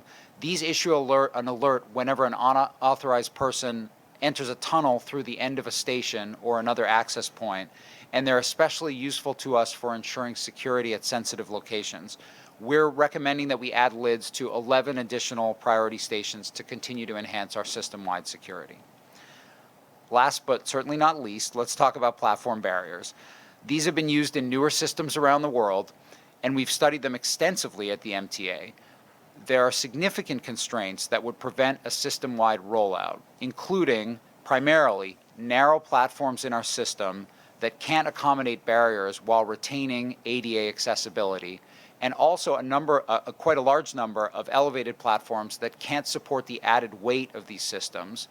In addition to those problems, we have misaligned door configurations until we've completed our fleet standardization over the next decade. Nonetheless, even though this isn't a panacea, as was described, or a universal solution, this is one of the tools to be deployed in the comprehensive approach that I've been discussing. And we're recommending a pilot to install platform screen doors at 3 stations, the 7 at Times Square, the L at 3rd Avenue, and the E at Sutphin Boulevard, Archer Avenue, which connects to JFK AirTrain. We chose those high ridership stations because they represent a mix of different platform configurations and geographies. Our next steps are to conduct additional planning on these stations and then to incorporate them into a capital project subject to funding availability. We've also heard about barriers or fences at stations, smaller interventions that don't provide the full protection of screen doors. While there are good reasons to think that these improvements would be helpful, our safety experts are also concerned that they can backfire by causing injuries if someone gets caught in a door and dragged down the platform, which is a not infrequent occurrence in our system. Nonetheless, we're looking closely at this. We're initiating a full hazard assessment of this technology to understand those costs and benefits further. Just a couple more before I wrap up. While the task force's work has primarily been focused on the subways, similar issues do present themselves for Metro North and LIRR, and I want to thank our agency presidents for working closely with us on this effort. We have initiatives to propose for them as well. We're looking to ensure that LIRR and Metro North platforms and rights-of-way are secured by adding and repairing gates at the ends of platforms and adding new fencing in sensitive areas where people are likely to cross the tracks along the rights-of-way. Both railroads already have task forces that do this work, and we're looking to bulk those up.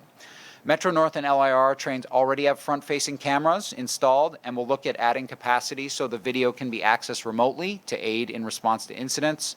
Both railroads also will benefit from the messaging campaign improvements, as well as any new technologies arising from our exploration of track intrusion detection. We'll be publishing a full task force report next month with more detail and a strategic vision on the implementation of the initiatives and more, with an eye to implementing actions right away and into the next several years, as we've detailed here. The work is only beginning, and we look forward to reporting on the results of this work. Thank you very much. Thank you, Jamie, and thank you to everybody who worked on this on very short notice. I want to open this up for any questions or comments from members of the board.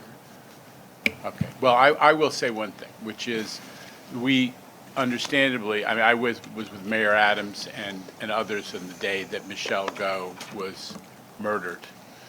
And it's obviously a horrific and traumatic for New York to see something like that happen at the center of our system in Times Square. But I just don't want it to be forgotten that the track trespass issue is bigger than just that horrible scenario of being pushed on the tracks. And I want to mention one incident, what really got me going, which is the day after Christmas, on a train, I think it was the J, from East New York. We had people who have to go to work at 6:30 in the morning. You have people the day after Christmas. That's an essential worker. You got to show up the day after Christmas, and you're on the way in at 6:30 in the morning. And that train, full of about 60 or 70 people from one of the poorest neighborhoods in New York, sat for 2 hours on an elevated track because there was a mentally ill person, a so-called EDP, who was scampering around on the elevated structure, and the cops couldn't apprehend him. So there's a big issue here, and it is as horrific as Michelle Go is, and everybody hearts really sincerely hearts out. I went to a number of vigils and had some meetings with the Asian American group who was organizing a response. But this is a bigger issue. How do we work with everybody? Mental health professionals, homeless service professionals, law enforcement, communities, to make sure that our riders are not subject to that kind of a delay on a day when they're just, the day when the most essential of essential workers who have, based on economic reality, most of those folks don't have a choice to ride an Uber or to drive. We have to protect them. There's a bigger issue here. And I want to thank Jamie and the whole team for taking it on in all its complexity. That's why it's not just about platform screen doors. It's about the use of all these technologies and the suicide prevention strategies and the messaging strategies as well to really address this problem in all of its complexity and variety. So, Mr. Brown? Yeah, not to make you retrace your PowerPoint, but I just want to be clear on the numbers here. It seemed like to me there was 79. I mean, I don't understand how it came up to be 79 instances of the voluntary, I dropped my cell phone and I'm an idiot problems, and then you had 49 of suicides, of mentally ill, but anyway, that comes up to like 120 in a year? And is that like just a piece of what you're saying here? I mean, how did you pull out of 120 out of what must be a much larger number to come up? I mean, how did that happen? I mean, where we at with that? Yeah, thank you. Just to summarize, because you're right, we're showing a couple different snapshots. The overall problem is much larger than that. 1,267 reported incidents of track intrusion last year. And of course, we have unreported incidents as well. We were also showing that we've begun to monitor the details of why that happens, and that was just looking at January. So 1 month, about 160 intrusions. And what that showed us is that the vast majority are voluntary intrusions. Thank you. Hayden Mahaltis. Sorry. So Jamie, can you just explain to us on the platform door pilot, are you going to come back to us next month, next week? Tell me what the plan is. Sure. So the recommendation is for the pilot at 3 stations. What we'll do now is further planning. As I mentioned before, we did this very significant feasibility study of the overall system. There are details at each of these station platforms to be looked at, including the effect, for example, that the doors have on ventilation. That's a big issue that we still need to examine. So once we've been through that stage, we'll come back, certainly, as we develop a capital project to move forward with, which we would look to award a contract for next year. And then I guess we have to find the money for this, too. Yeah, I mean, I think we've been very open about the fact that we have to figure out how to fit this into the capital program, and we'll come to the board with and the CPRB ultimately with a capital program adjustment that accounts for it. All right, thank you. Mr. Zuckerman. Thank you, sir. Jamie, you've just recently joined this authority, but that was a very cogent, clear, and heartfelt presentation, so thank you for that. I am quite mindful, and the chair's comments struck me as well, that this is a very emotional and difficult issue. But it is a larger issue, as the chair said. I'd like to understand, as best we know, maybe we don't know at this point, what has changed? What are the conditions that have changed that make us talk about this topic now? If we cast our mind back pre-pandemic, I don't think we were talking about this as a issue, sort of like in a different context. Before the Spuyten-Duyvil accident many years ago, at the end of 2013, we weren't talking about sleep apnea, but now we're talking about, or did start talking about. So what has changed? And I'm leading the witness a bit because if it is a temporary situation, before we over-rotate in spending billions and billions on what are we calling these? Thank you, platform screen doors. Will the return of ridership actually solve or address the problem to some extent? Can you just discuss maybe what have been the preconditions that caused this to become now the issue we're talking about? Thank you. Sure. Well, I mean, it's a good question. I mean, it's clearly it's part of the broader system safety problem that has been acknowledged and for which there's been so much work and concern. And you're right. You know, I understand implicitly you're suggesting that low ridership, maybe the less presence of people in the stations and on the platforms, can be something that is causing more disarray in the system. However, I would also point out to you that even though we've seen a 20% increase, in those previous years, we still were seeing 1,000, 1,100 intrusion incidents. And if you looked at the map that I had, we are seeing a lot of incidents at very busy stations. There may be some change conditions here that are being addressed through the subway safety plan, but also this is an issue that goes back and is not necessarily just a function of lower ridership, and so we need to address it comprehensively. Mr. Albert. Yes. As Commissioner Zuckerman said, you're relatively new to this place, but 15 or 20 years ago, we were discussing track intrusion software, probably from the Department of Defense, I think. I forget the initials that we used then.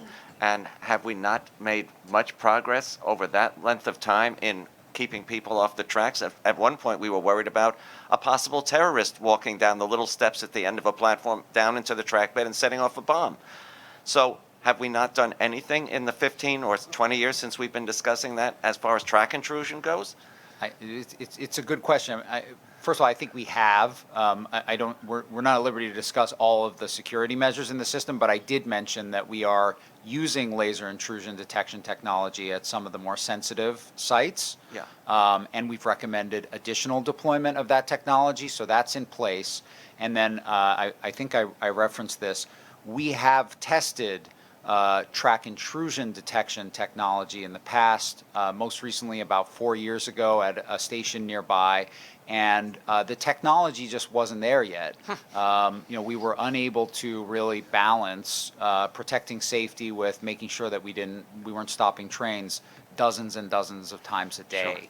Sure. And so, as I said, we're trying to stay on the cutting edge here. We received some very interesting responses, 28 of them, many of which deploy technology that really only was created in the last few years around machine learning, artificial intelligence, infrared, thermal detection, and as well as leveraging the CCTV that we've now installed. Another major technological advancement that we can now leverage to basically put the system in place, but also analyze in real time what's happening, what's the cause of that alarm that goes off, and is it an animate object, is it a human that we need to stop a train for? We were actually talking about having employees have something on their person that when they had to go into the tunnels, they would activate something, and this intrusion prevention device would know that it was an employee versus somebody just walking down the tracks, and that would set off an alarm. Also, on the issue of the platform door pilot, do we know how long it will take at each of these I mean, obviously you've picked 3 stations that have similar car types that don't have different door dimensions, so I understand that. What about how long it will take to install? And as you heard from some of our public speakers, New Yorkers like to hold doors. If somebody holds one of these things and breaks it, does that disable the entire side of that station? Sure. Well, so some of those details we need to come back because we're now in the stage of planning these capital projects. As I said, we're working on a schedule that will allow us to get into construction next year.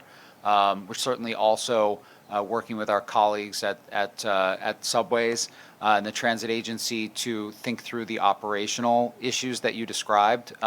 This technology has worked successfully in other jurisdictions, and we fully expect that we'll be able to use it here. And last question. Its effect on dwell time, obviously. The JFK Air train, the trains slow down very slowly till they line up with the doors, and then the doors open. They're not worried about rush hour crowds. We are. Right, and for that reason, that's why we're piloting it. That's one of the considerations. What is the impact on dwell times? There's evidence that these systems can be relatively efficient. Again, this is all about advancing technology. The AirTrain was installed 20 years ago. But we'll see. Well, the pilot will show us what that impact is. Second round, Mr. Brown. Yeah, sorry to send anybody else to talk. I don't like to butt in front of anybody else, but and this has to do again with some legislative requirements, and one of them here is to report on, in addition to the last public reporting thing the legislators, in their wisdom, asked us to do. The other was comparables with the other big systems in the mega cities around the world. So how does our intrusion numbers stack up against Paris and Tokyo and Moscow and London? I mean, and really it's the how are we doing relative to the other international systems? Mr. Brown asked how the Russians are doing on intrusion these days. Please go ahead. The chair can't help himself. We'll get back to you with specific data. I would certainly say that from our analysis of this, it's a problem in every system. I noted that there was a very significant report on platform screen doors. It did, and it's in that report, it did survey other systems as to what their responses are, both in terms of platform screen doors and other incidents, and every system suffers from this problem. I don't know that we have comparable data from the last few months from other systems at this point, but it certainly is a problem everywhere, and we very much relied on these best practices that we've seen elsewhere. We have a number of different organizations that we work with to benchmark the system, and we've consulted with them in preparing these recommendations. Very much. Believe it or not, that was a softball. Appreciate it. All right.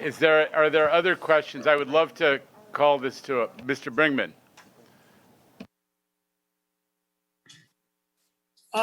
Yeah, I just wanted to thank you for including the commuter rail in this task force. On an average year, between the Long Island Railroad and Metro North, we have 30 fatalities. And you add that up over a number of years, that's quite significant. So I think it's very important that we have the commuter rails included. And when you look at the statistics, a vast majority of those 30 people who get killed every year are unauthorized persons on the tracks. So I just want to say thank you for including the commuter rail, and I look forward to seeing what kind of suggestions you have for commuter rail in this. Yeah, thanks, board member. And I'll just note, that it was a very good conversation that we had. There are a number of different technologies that we're looking at for the commuter rail systems. And also, I should take the opportunity also to mention the bridges and tunnels also have done a lot of work on this and actually were really helpful to us because they've explored a lot of resources in terms of suicide prevention. So they also, on their messaging, on the technology that they use, on suicide prevention have been really helpful, and there's a lot going on in that system as well. Okay. I think I'm shutting this down. But thank you, Jamie. This is an issue of huge public interest and focus, and I think you've brought to it with your team just a respect for complexity and engineering and, real policy thinking. So that makes a huge difference to everybody. I'm going to move now to the regular board business. So we're going to move quickly. Put on your seatbelts. The approval of the January board meeting and minutes from each of the committees has been distributed to all members. Are there any corrections or omissions? Thank you. On page 8, the second line, it says the Page Graves instead of that Page Graves. So that's no good. She is the Page, but not in this. On page 11, there's two places where hoped for is not hyphenated. And on page 14, it says President Torres Spring instead of Springer. And we are coming to that season, but it's still Springer. And the last one is on page 15, at the revert of the video, it says, and other board member, when it should say other board members. With those corrections, I'm happy to move it. Thank you. Do I have a second? Second. Okay. Any objections or abstentions? The minutes are approved. Bridges and Tunnels, Mr. Mack. Thank you, Mr. Chair. Bridges and Tunnel met on Tuesday, and I have the following report. The committee has no items to report for the board approval. However, the Bridges and Tunnel Committee voted in favor of the 2021 TBTA Operation Surplus Resolution, and that will come before the board. And that concludes my report. Mack. Board Member Herman, will you give the Joint Railroad report? Board Member Herman stepped out. I'm going to come back to that. Transit, Chair Mahaltzis. Good afternoon, Chair Lieber. The New York City Transit and Bus Committee met on Tuesday and reports the following. There is one item requesting board approval to issue competitive requests for proposals for the purchase of buses through multiple solicitations. The committee recommends this item, and I move it. Second. All in favor? Aye. Any opposition or abstention? The matter is approved. This concludes the New York City Transit Mr. report. Zuckerman, Capital Program Committee, now Chair. Please report to the board. No, you're the Vice chair. Chair. You're the chair. Thank you. The Capital Program Committee, under its new name, met on Tuesday and reports the following. There are 8 ratification actions for construction development, the total amount of $18 million. This committee recommends these items, and I move them. Second? Second. All in favor? Aye. Any opposition or abstention? Thank you. The items carry. Mr. Zuckerman, as Chair, will deliver the Finance Committee report. Thank you, sir. Besides welcoming our new CFO, we met and report the following. First, there are 2 action items this month. The first item seeks board approval to authorize the MRT2 escalation payments to Dutchess, Orange, and Rockland counties. The second action seeks board approval of the 2021 TBTA operating surplus resolutions. The committee recommends these actions, and I move them. Second? All in favor? Aye. Any opposition or abstention? The items carry. All right, thank you. Secondly, there is a competitive procurement for a total amount of $9.2 million. The committee recommends this procurement, and I move them. Second? All in favor? Any opposition or abstention? The item carries. Thank you. And then finally, there are 6 real estate action items for this month, described on pages 62 through 144 of the board book. The committee recommends these items, and I move them. Second? All in favor? Any opposition or abstention? The real estate items carry. That's the end of our report. Thank you. Okay. I still have to get Ms. Herman. Do you want me to do it? Yeah. Hey, Jenna, perhaps Neil can do it since he was in attendance? Mr. Zuckerman, would you stand in? I will, making it a trifecta of reports, and I'm honored for the privilege if I can flip to my hymnal to the correct page, and I have. The Long Island Railroad and Metro North committees met jointly on Tuesday, and we report the following. There is one non-competitive item this month brought by Metro North Railroad on behalf of itself, Long Island Railroad, and New York City Transit in the total amount of $296 million. The committee recommends this procurement, and I move it. Second. All in favor? Aye. Any opposition or abstention? The item carries. Thank you. This concludes the joint railroad report, Mr. Zuckerman?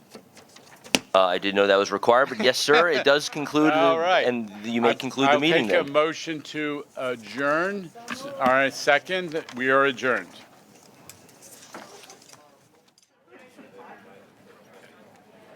Okay. Hi, Chris.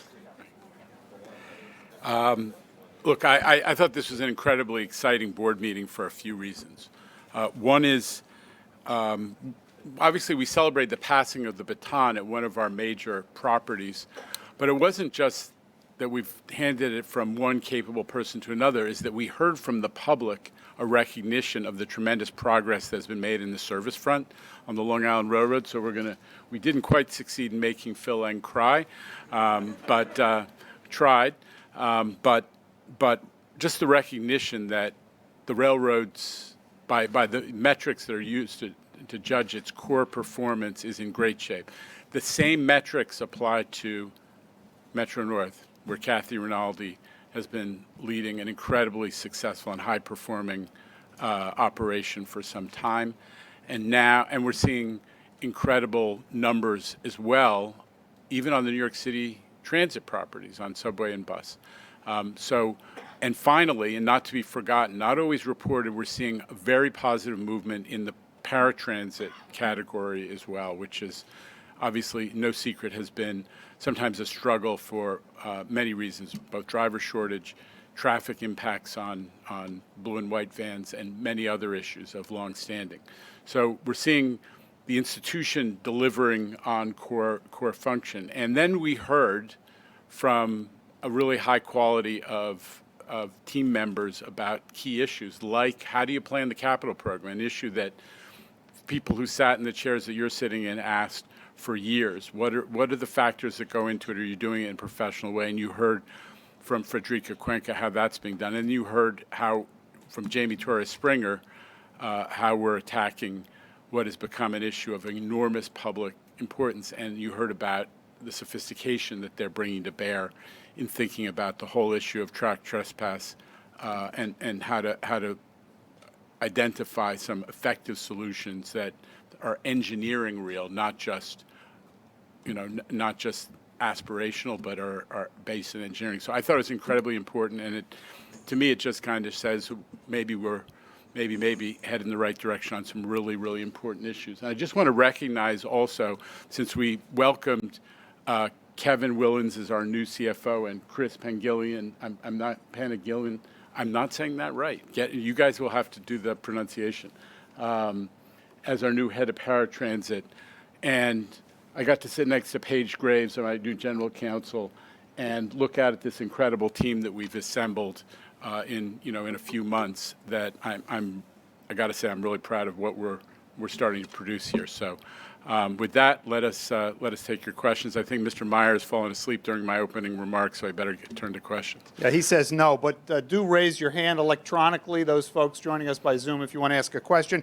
In the meantime, we're going to start right here with Mr. Clayton Gusa of the New York Daily News. Hey, Jano. I have two questions along the same lines. Audrey Loomer, the woman who was found, passed away in the subway story, and we profiled in the paper over the weekend.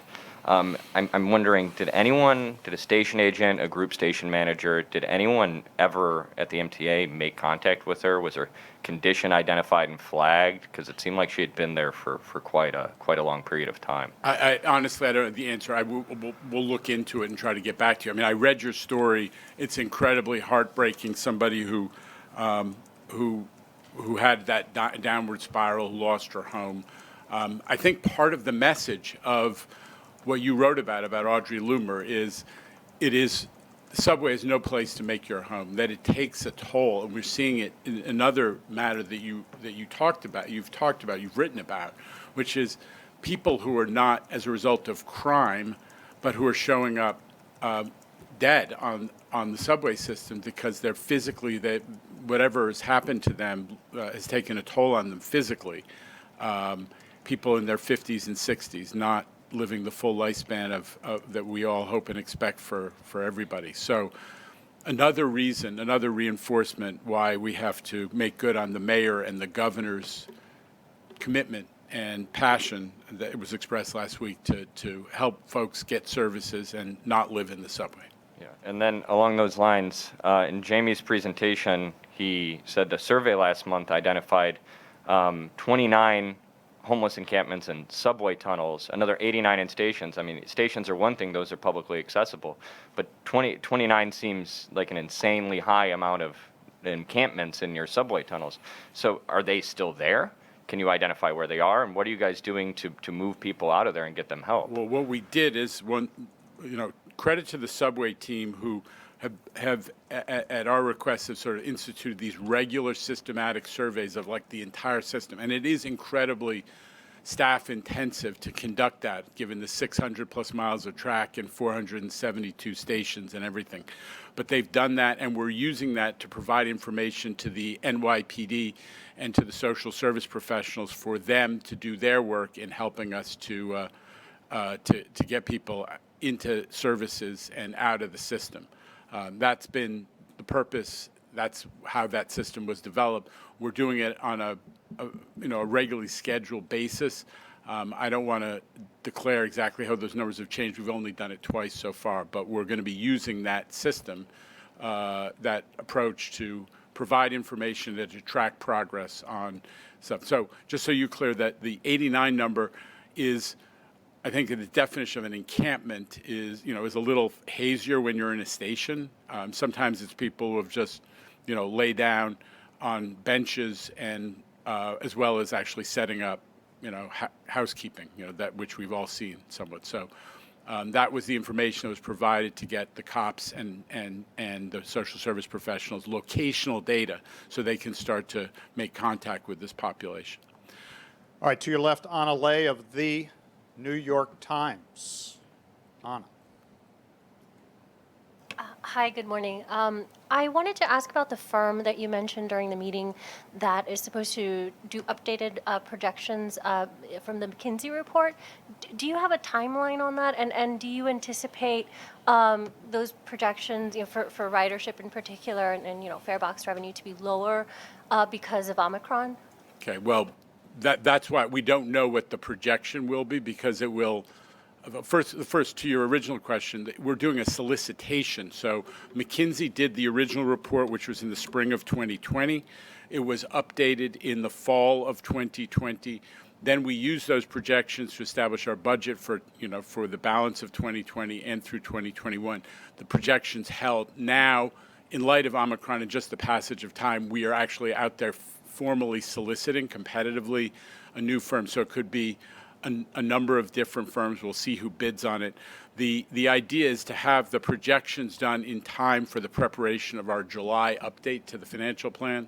So it will be, a few months' work once the firm is selected. Is there anybody, Jamie or otherwise, who can tell me where we stand in that procurement right now? It'll be done within, 6 weeks. Okay. That's where we are. All right, let's go east on the Zoom equipment, Jano, to Alfonso Castillo, standing by at Newsday. Alfonso, good afternoon. Hi, everybody. Couple quick questions on Phil's. Hey, you know what, Alfonso? I'm interrupting. I'm going to come back to one part of Anna's question I didn't answer. Is I don't have a specific expectation whether the updated projections will differ upward or downward from what McKinsey had. The original, McKinsey study took into account economic trends, that is to say the return of the economy from COVID, as well as epidemiological. So there are a lot of factors that will go into that new projection. So I can't be certain, as I stand here today, whether Omicron is going to mean that the projections will be lower. That's TBD. Back to you, Alfonso. Sure. So a couple questions about Kathy running the Long Island Railroad. Firstly, I know you've committed to have her see through East Side Access. So in terms of timeline, do you expect that you will wait until after the completion of East Side Access to even begin a search for a new Long Island Railroad president? Or do you think that that search will be underway before that and pretty quickly after East Side Access? I guess the question is how much after East Side Access is complete do you expect Kathy to stay on the job? Could it be well into 2023? And related to that, what do you say to some people who have raised concerns about Kathy's bandwidth to run two railroads and be visible and present on Long Island while working out of Grand Central and living in Irvington? Okay. The answer to the question of we're not going to set a timeline for a search or a process to hire a Long Island Railroad president other than Phil Eng at this time. And there's a reason for that, Alfonso, which is I want the world to understand that Kathy Rinaldi is the president of the Long Island Railroad, and they shouldn't be planning for anybody else. This is Kathy, again, I've said it again and again about Kathy's qualifications, her knowledge of Long Island and the railroad, as well as everything else she's done and succeeded in.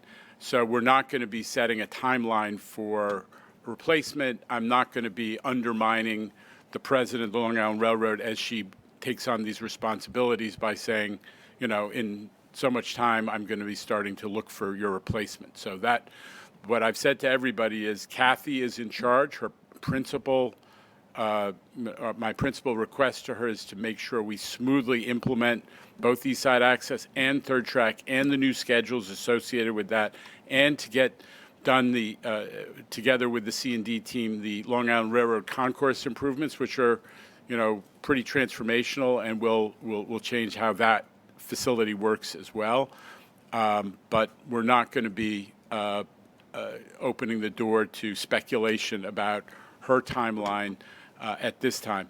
I'm going to let Kathy talk about her own readiness to take on this job rather than characterizing it. She's standing right here. Kathy.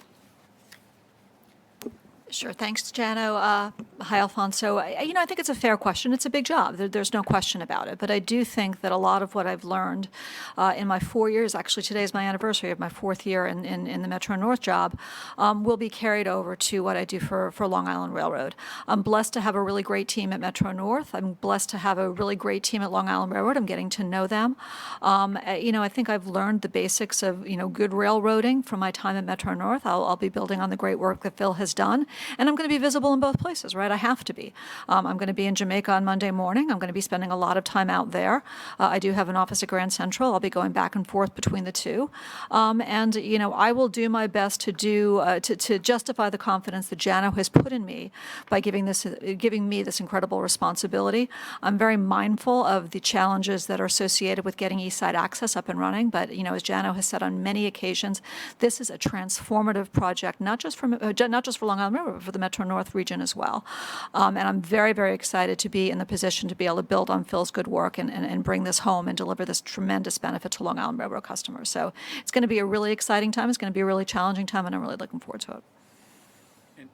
And Alfonso, what I would just add, just for context, is nobody says, how can someone run New York City Transit when it runs a bus system that has over 2 million riders a day and a subway system that now has 3 million riders a day, used to have over 5 million riders a day, and a paratransit system that has hundreds of thousands of riders a day.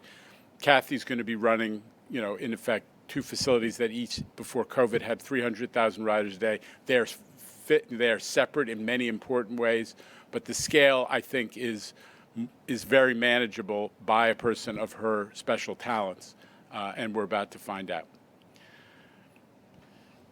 All right, moving on to Kevin Duggan right here from AMNY.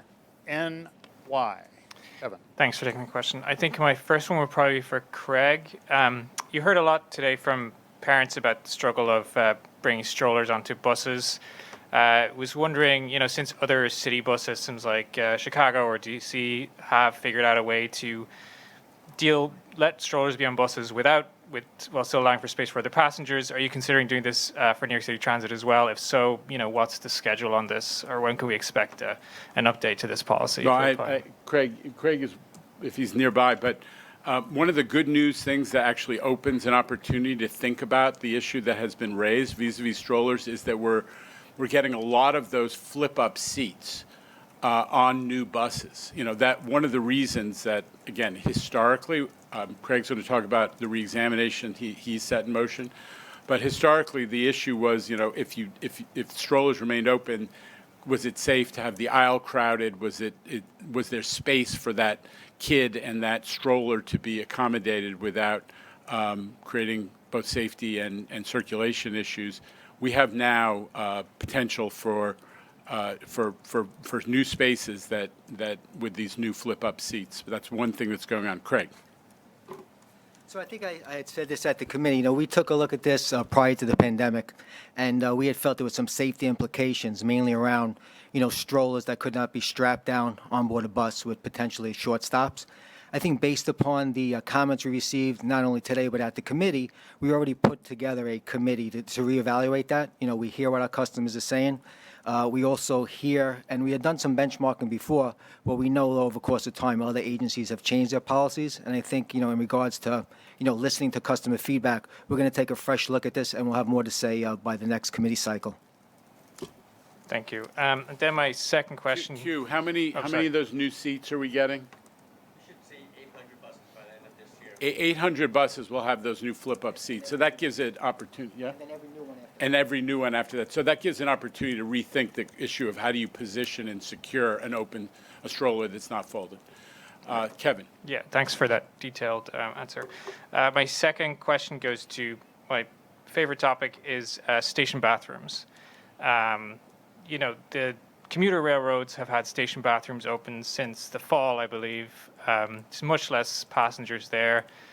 They also do the daily scrub down of the trains like the subways do. I know it's a different size system, but is it at all possible that you would maybe open up those that the website went up like a couple of weeks ago by accident or whatever it was, like 5 stations that are high traffic? Is this something you're looking at still, or when can we expect any change in this policy? Look, I mean, right now, I think I said it, I'm sure you're aware that the first issue is we don't have enough cleaners to take it on. It is a COVID-intensive cleaning environment. And the secondary issue, and this has partly been motivated, I freely admit it, by my own experience going out to end-of-line stations and stations around the system to talk to people who are, as this mental health crisis in the system has developed, which is that the station cleaners and some of the personnel are scared right now to go into stations because of what they encounter when they, go into bathrooms, I should say, what they have encountered in the past when the bathrooms were open. So we're not ruling out opening bathrooms, but we do need to figure out how to do it in a way that makes it possible for people to go into a bathroom, they're responsible for cleaning it, and not to encounter a situation that is scary for all the obvious reasons, whether it's open drug use or otherwise. This is one of the challenges we face. There is not the exact same, Kevin, fair point that there's some stations some bathrooms are open on the commuter roads, but there isn't the same level of this, some of these sociological issues and drug use issues and so on the commuter railroads. It's a different environment, and we're trying to work with our labor partners and our workforce to make sure they can maintain bathrooms when they reopen and not feel like they're taking their life in their hands. All right, we're going to go north live to Albany's Jimmy Vielkind of the Wall Street Journal on the Zoom equipment there, Jano, in front of you. Jimmy, good afternoon. Hi, Jano, can you hear me? Yes. Yeah, we could just get the video going there, Jimmy. That would be helpful so we can see you. Yeah, I'm trying. There it is. Hi. Hi. So this is for Jano and probably for Kathy. I know that you're kicking in a lot of new pricing, the 20 trip and return to peak fares on March 1. I'm wondering on both the LIRR and the Metro North, what you foresee for the future. Do you think you're going to get back to the terms of people doing roughly 40 trips a month? What do you see as the permanent future? And if you don't have that crystal ball, where will you be making kind of reevaluations about everything from fare structures to even schedules of service? Good. So all good questions from a new member of our MTA press family. The projection that we were working with, Jimmy, which is, Anna asked the question earlier about the McKinsey projections. That's what's factored into our budget. And those projections had the Long Island Railroad and Metro North getting back to 80 to 85% of their prior ridership, broadly speaking. So that was a projection that we were using, and we were actually kind of before Omicron, we were on track and a little exceeding those projections.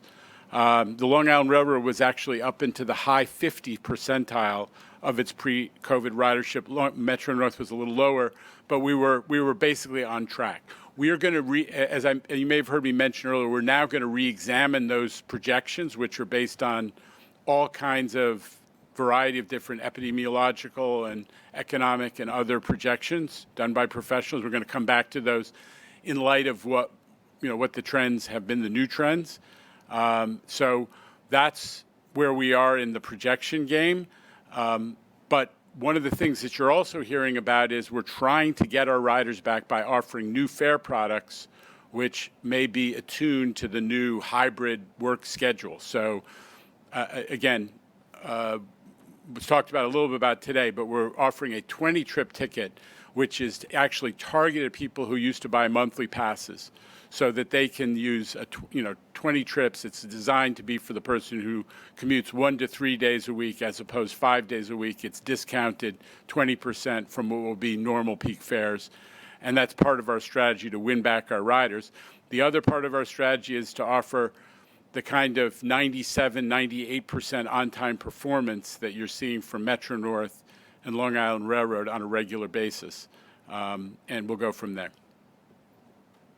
All right, let's come back in the hall to, sorry, Jimmy, did you have a quick follow? Is that it? Yeah, just to follow up. Jenna, when will you have data and when will you figure out whether the 20 trip is a wild success, you're never going to sell another monthly pass again, or whether it's going to be, well, whatever scenario it's going to be? How long will you be giving this? And other than recognizing there's going to be a new consultant report for the July financial plan update as you figure out your budgeting long term? I think it couldn't be less than 3 to 5 months, and it'll probably be less than a year before I would say between 6 months and a year will probably give us a pretty good picture of whether that 20 trip ticket has some appeal to the new hybrid work customer. All right, back in the hall, Jano, in front of you is Dave Colon of Street Blogs with the Knicks situation there. Street Blogs. Jano, so I'm curious about something about the IBX. There's been an analysis done by outside people of the corridor, and that showed that the land use along that entire corridor, the plurality of it is single-family homes, low-density stuff. I'm curious if you think that as this moves forward, if the IBX does go in, especially as a rail project, should density follow the installation of a commuter rail kind of train, and what is the MTA's role? What should it be in helping that happen if you think that density should follow the train? Well, number one, we're not in charge of land use in the city of New York. However, we do work with the city Department of City Planning closely. So there'll be a policy decision made. I mean, first of all, the IBX, the Interborough Express, is still a work in progress, both in terms of design and planning, environmental review, and then ultimately the comparative evaluation that Frederica talked about to determine whether and at what level it would be funded in a capital program to come. But with that proviso, it's saying if the project is to move forward, it will be on the city to determine whether there are land use adjustments that are appropriate. We, as the MTA as an institution, supports transit-oriented development, which generally favors densification in some places because, putting development and growth close to transit makes it more likely that those people will take advantage of transit and they won't feel obligated to own cars. So we're generally supporters of transit-oriented development. We come up with ideas sometimes, but generally we work with the local land use authorities. In this case, it'll be New York City Department of City Planning. All right, from Streets Blog down the table to Bloomberg News, Michelle Kasky standing by. Michelle. Hi, Jano. Just a follow-up to Anna's question. So about the solicitation for firms, why the choice to solicit firms to, again, look at this as opposed to just having McKinsey do another update? And will McKinsey be, did they also submit a bid to continue the work? Or It's a competitive procurement, and that's our general principles. We had them do the initial study. We paid them to do an update. But there's enough time that's passed that we like to do, just general rules of public procurement is you try to get some competition. So we're going to do that. McKinsey is not ruled out at all. They could compete and win for this, depending on the bids. And I just have a second question. Earlier in the meeting, I believe you said that you anticipate that pre-pandemic staffing, this is a different issue, staffing levels you'll hit the pre-pandemic staffing levels at the end of the second quarter. Were you talking about just buses, or Yes. was that subways and buses? Yeah, both. It is both. Remember, we had about 400, Craig, correct me, I think we had 400 each train operator and train conductor positions that were short, right? Come on, but the point was, crew shortages, which were having impact on our ability to provide service, were a function of this shortage of train operators, conductors, and bus operators. And we think by the end of the second quarter, with the training, all the other strategies that you've heard about over the months that Craig put in effect and the team put in effect, we'll be back to full staffing levels in those service-sensitive categories of work. Craig? Yeah, so that was all service delivery titles. Back in August when Jano and I had dug into this issue, we took a look at how we could streamline some of the processes to get bus operators, train operators, and conductors in the seat.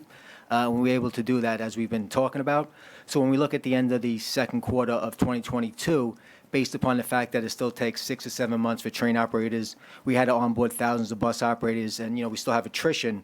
We'll be back to pre-pandemic vacancy levels, which is usually we operate about 1% of total budget, just below. So that's what that is. Great, thank you so much. Back on Zoom, Ralph Ortega at City and State has a question. Ralph, good afternoon. Hi, Jenna, actually, two really quick questions. How long do you anticipate the full hazard assessment to take of the barriers and fences? I'm going to let Jamie Torres Springer answer that. Thanks. I'll just reiterate what I said at the meeting, which is many have put that forward as an interesting solution, and we have to be cautious. There are costs and benefits, and in our system, we do unfortunately see a lot of people who do get caught in the train doors, whether in article clothing or backpack. Everybody's seen it.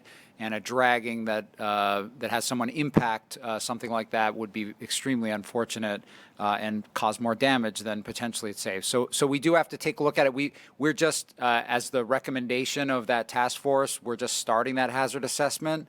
So we'll come back about the specific timing. But it is definitely something we have to take a look at along with all these other measures we described today. And just a real quick follow-up, with all the measures you're taking and the education, is there any other way of expediting an assurance to riders that they're safe when they're on the platforms? Certainly. And I think that the subway safety plan that the mayor and the governor and the chair announced last week, and all of the measures that come out of that operationally will have a big impact in that. As you described, also the messaging. I mean, there's a whole variety of things that we do now that can assure people of safety, but particularly the enhanced presence of law enforcement, I think, will make a big difference. And then we'll implement these other solutions as we move along. And next up is David Meyer, also on Zoom, New York Post. David, good afternoon. Good afternoon.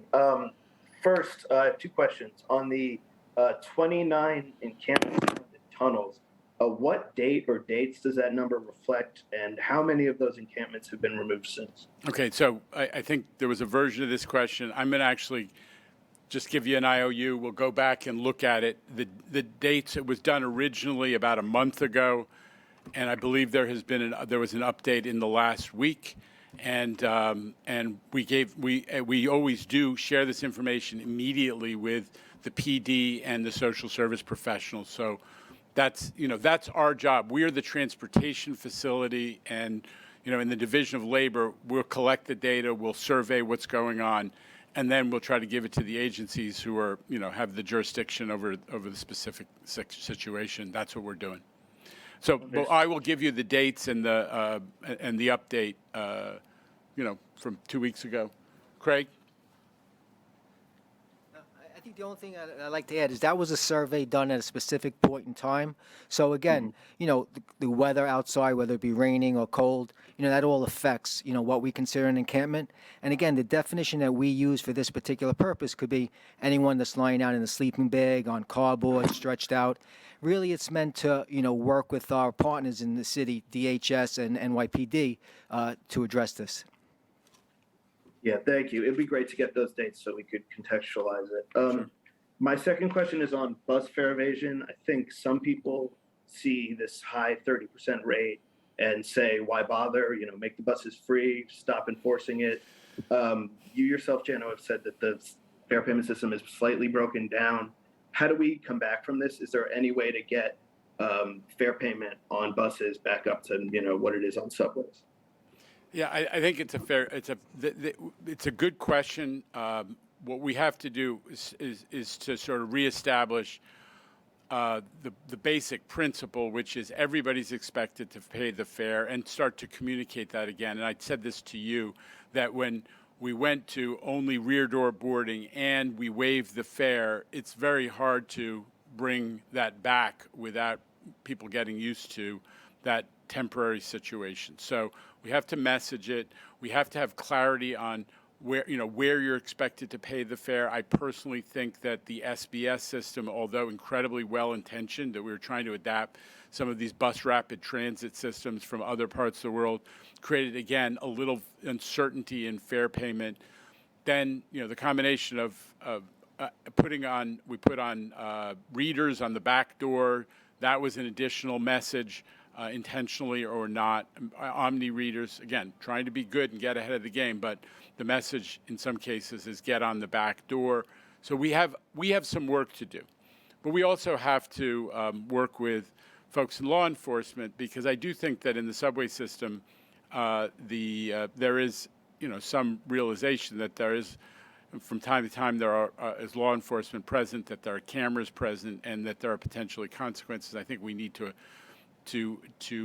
maybe do a little bit more on the Eagle team enforcement on the buses, so it doesn't feel like the buses are less fare intensive than the subways. I think you're right about that, but the key is we need, we cannot say goodbye to another $1 billion of revenue when we're facing this huge fiscal cliff. And in fairness, I don't believe, although I hear, I understand people are experimenting with that, and generally we are, our attitude is if people want to subsidize fares, we're open to it. But I am concerned, in honesty, about having only, one segment of our transit system where you collect the fare and one part of the transit system where you don't, and what that would mean in terms of people's expectation that this is a fare-paying system. So we're trying to create a fair system, pardon the pun, but we also have some work to do on our end to communicate. All right, closing us out today is Jose. I've got a fair question. Martinez. Jose. Hi. Hello, Jano. I know it's in the opening days, but could we get your assessment of the subway safety plan, how it's gone so far? And do you have, I realize the MTA is a transportation agency, not a social service agency, but do you have any numbers on contacts with homeless people in the system as well as shelter placements? No.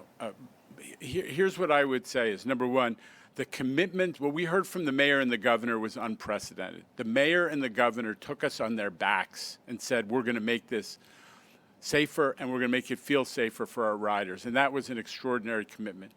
What I've already seen personally in terms of implementation is something that I've been talking about for a little while now, which is more cops, not more cops in numbers, broadly speaking, but cops on platforms and on trains more visible than in the past. The number one thing that our riders have told us makes them feel safe is to see a uniformed officer, and we're seeing that has begun. It's perceptible. It's not in every station, but it's definitely out there.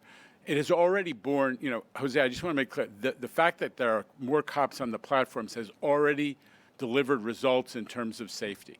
There was that terrible episode in the last 2 days where a woman and a kid got into some kind of back and forth with somebody who else was on the train who menaced them with a pipe, some weapon, and that person was apprehended. We've had 2 cases where riders saw, and that person was apprehended because there was a cop on a train on the platform at the next station. Likewise, there are 2 cases where riders identified somebody on the train as having a gun, and they were able to tell people on the platform, cops right on the platform at the next station, and those people were apprehended. So the results have begun in terms of the enforcement of safety in the system, and I know that the social service teams have already started their work. The mayor's been very clear, however, that we have to regard this as the significant change, get people out of the subway and into services and into housing, is going to take some time. I think it's only fair to give him and his team at the city, along with the mental health professionals from the state, a chance to do that work. It is complicated work. It means you have to make multiple connections and interactions to usually get people to accept service and to move out. So we're working with them. But I met with the police commissioner yesterday, and let me tell you, she's on it, all over it. She's in the details, and we're really thrilled at the commitment and also the beginning of the implementation so far. All right, thanks so much, Jano, Craig, Jamie, Kathy, and for 39 years, the president, Philip Ang. Thanks, Yay. everybody. Good afternoon.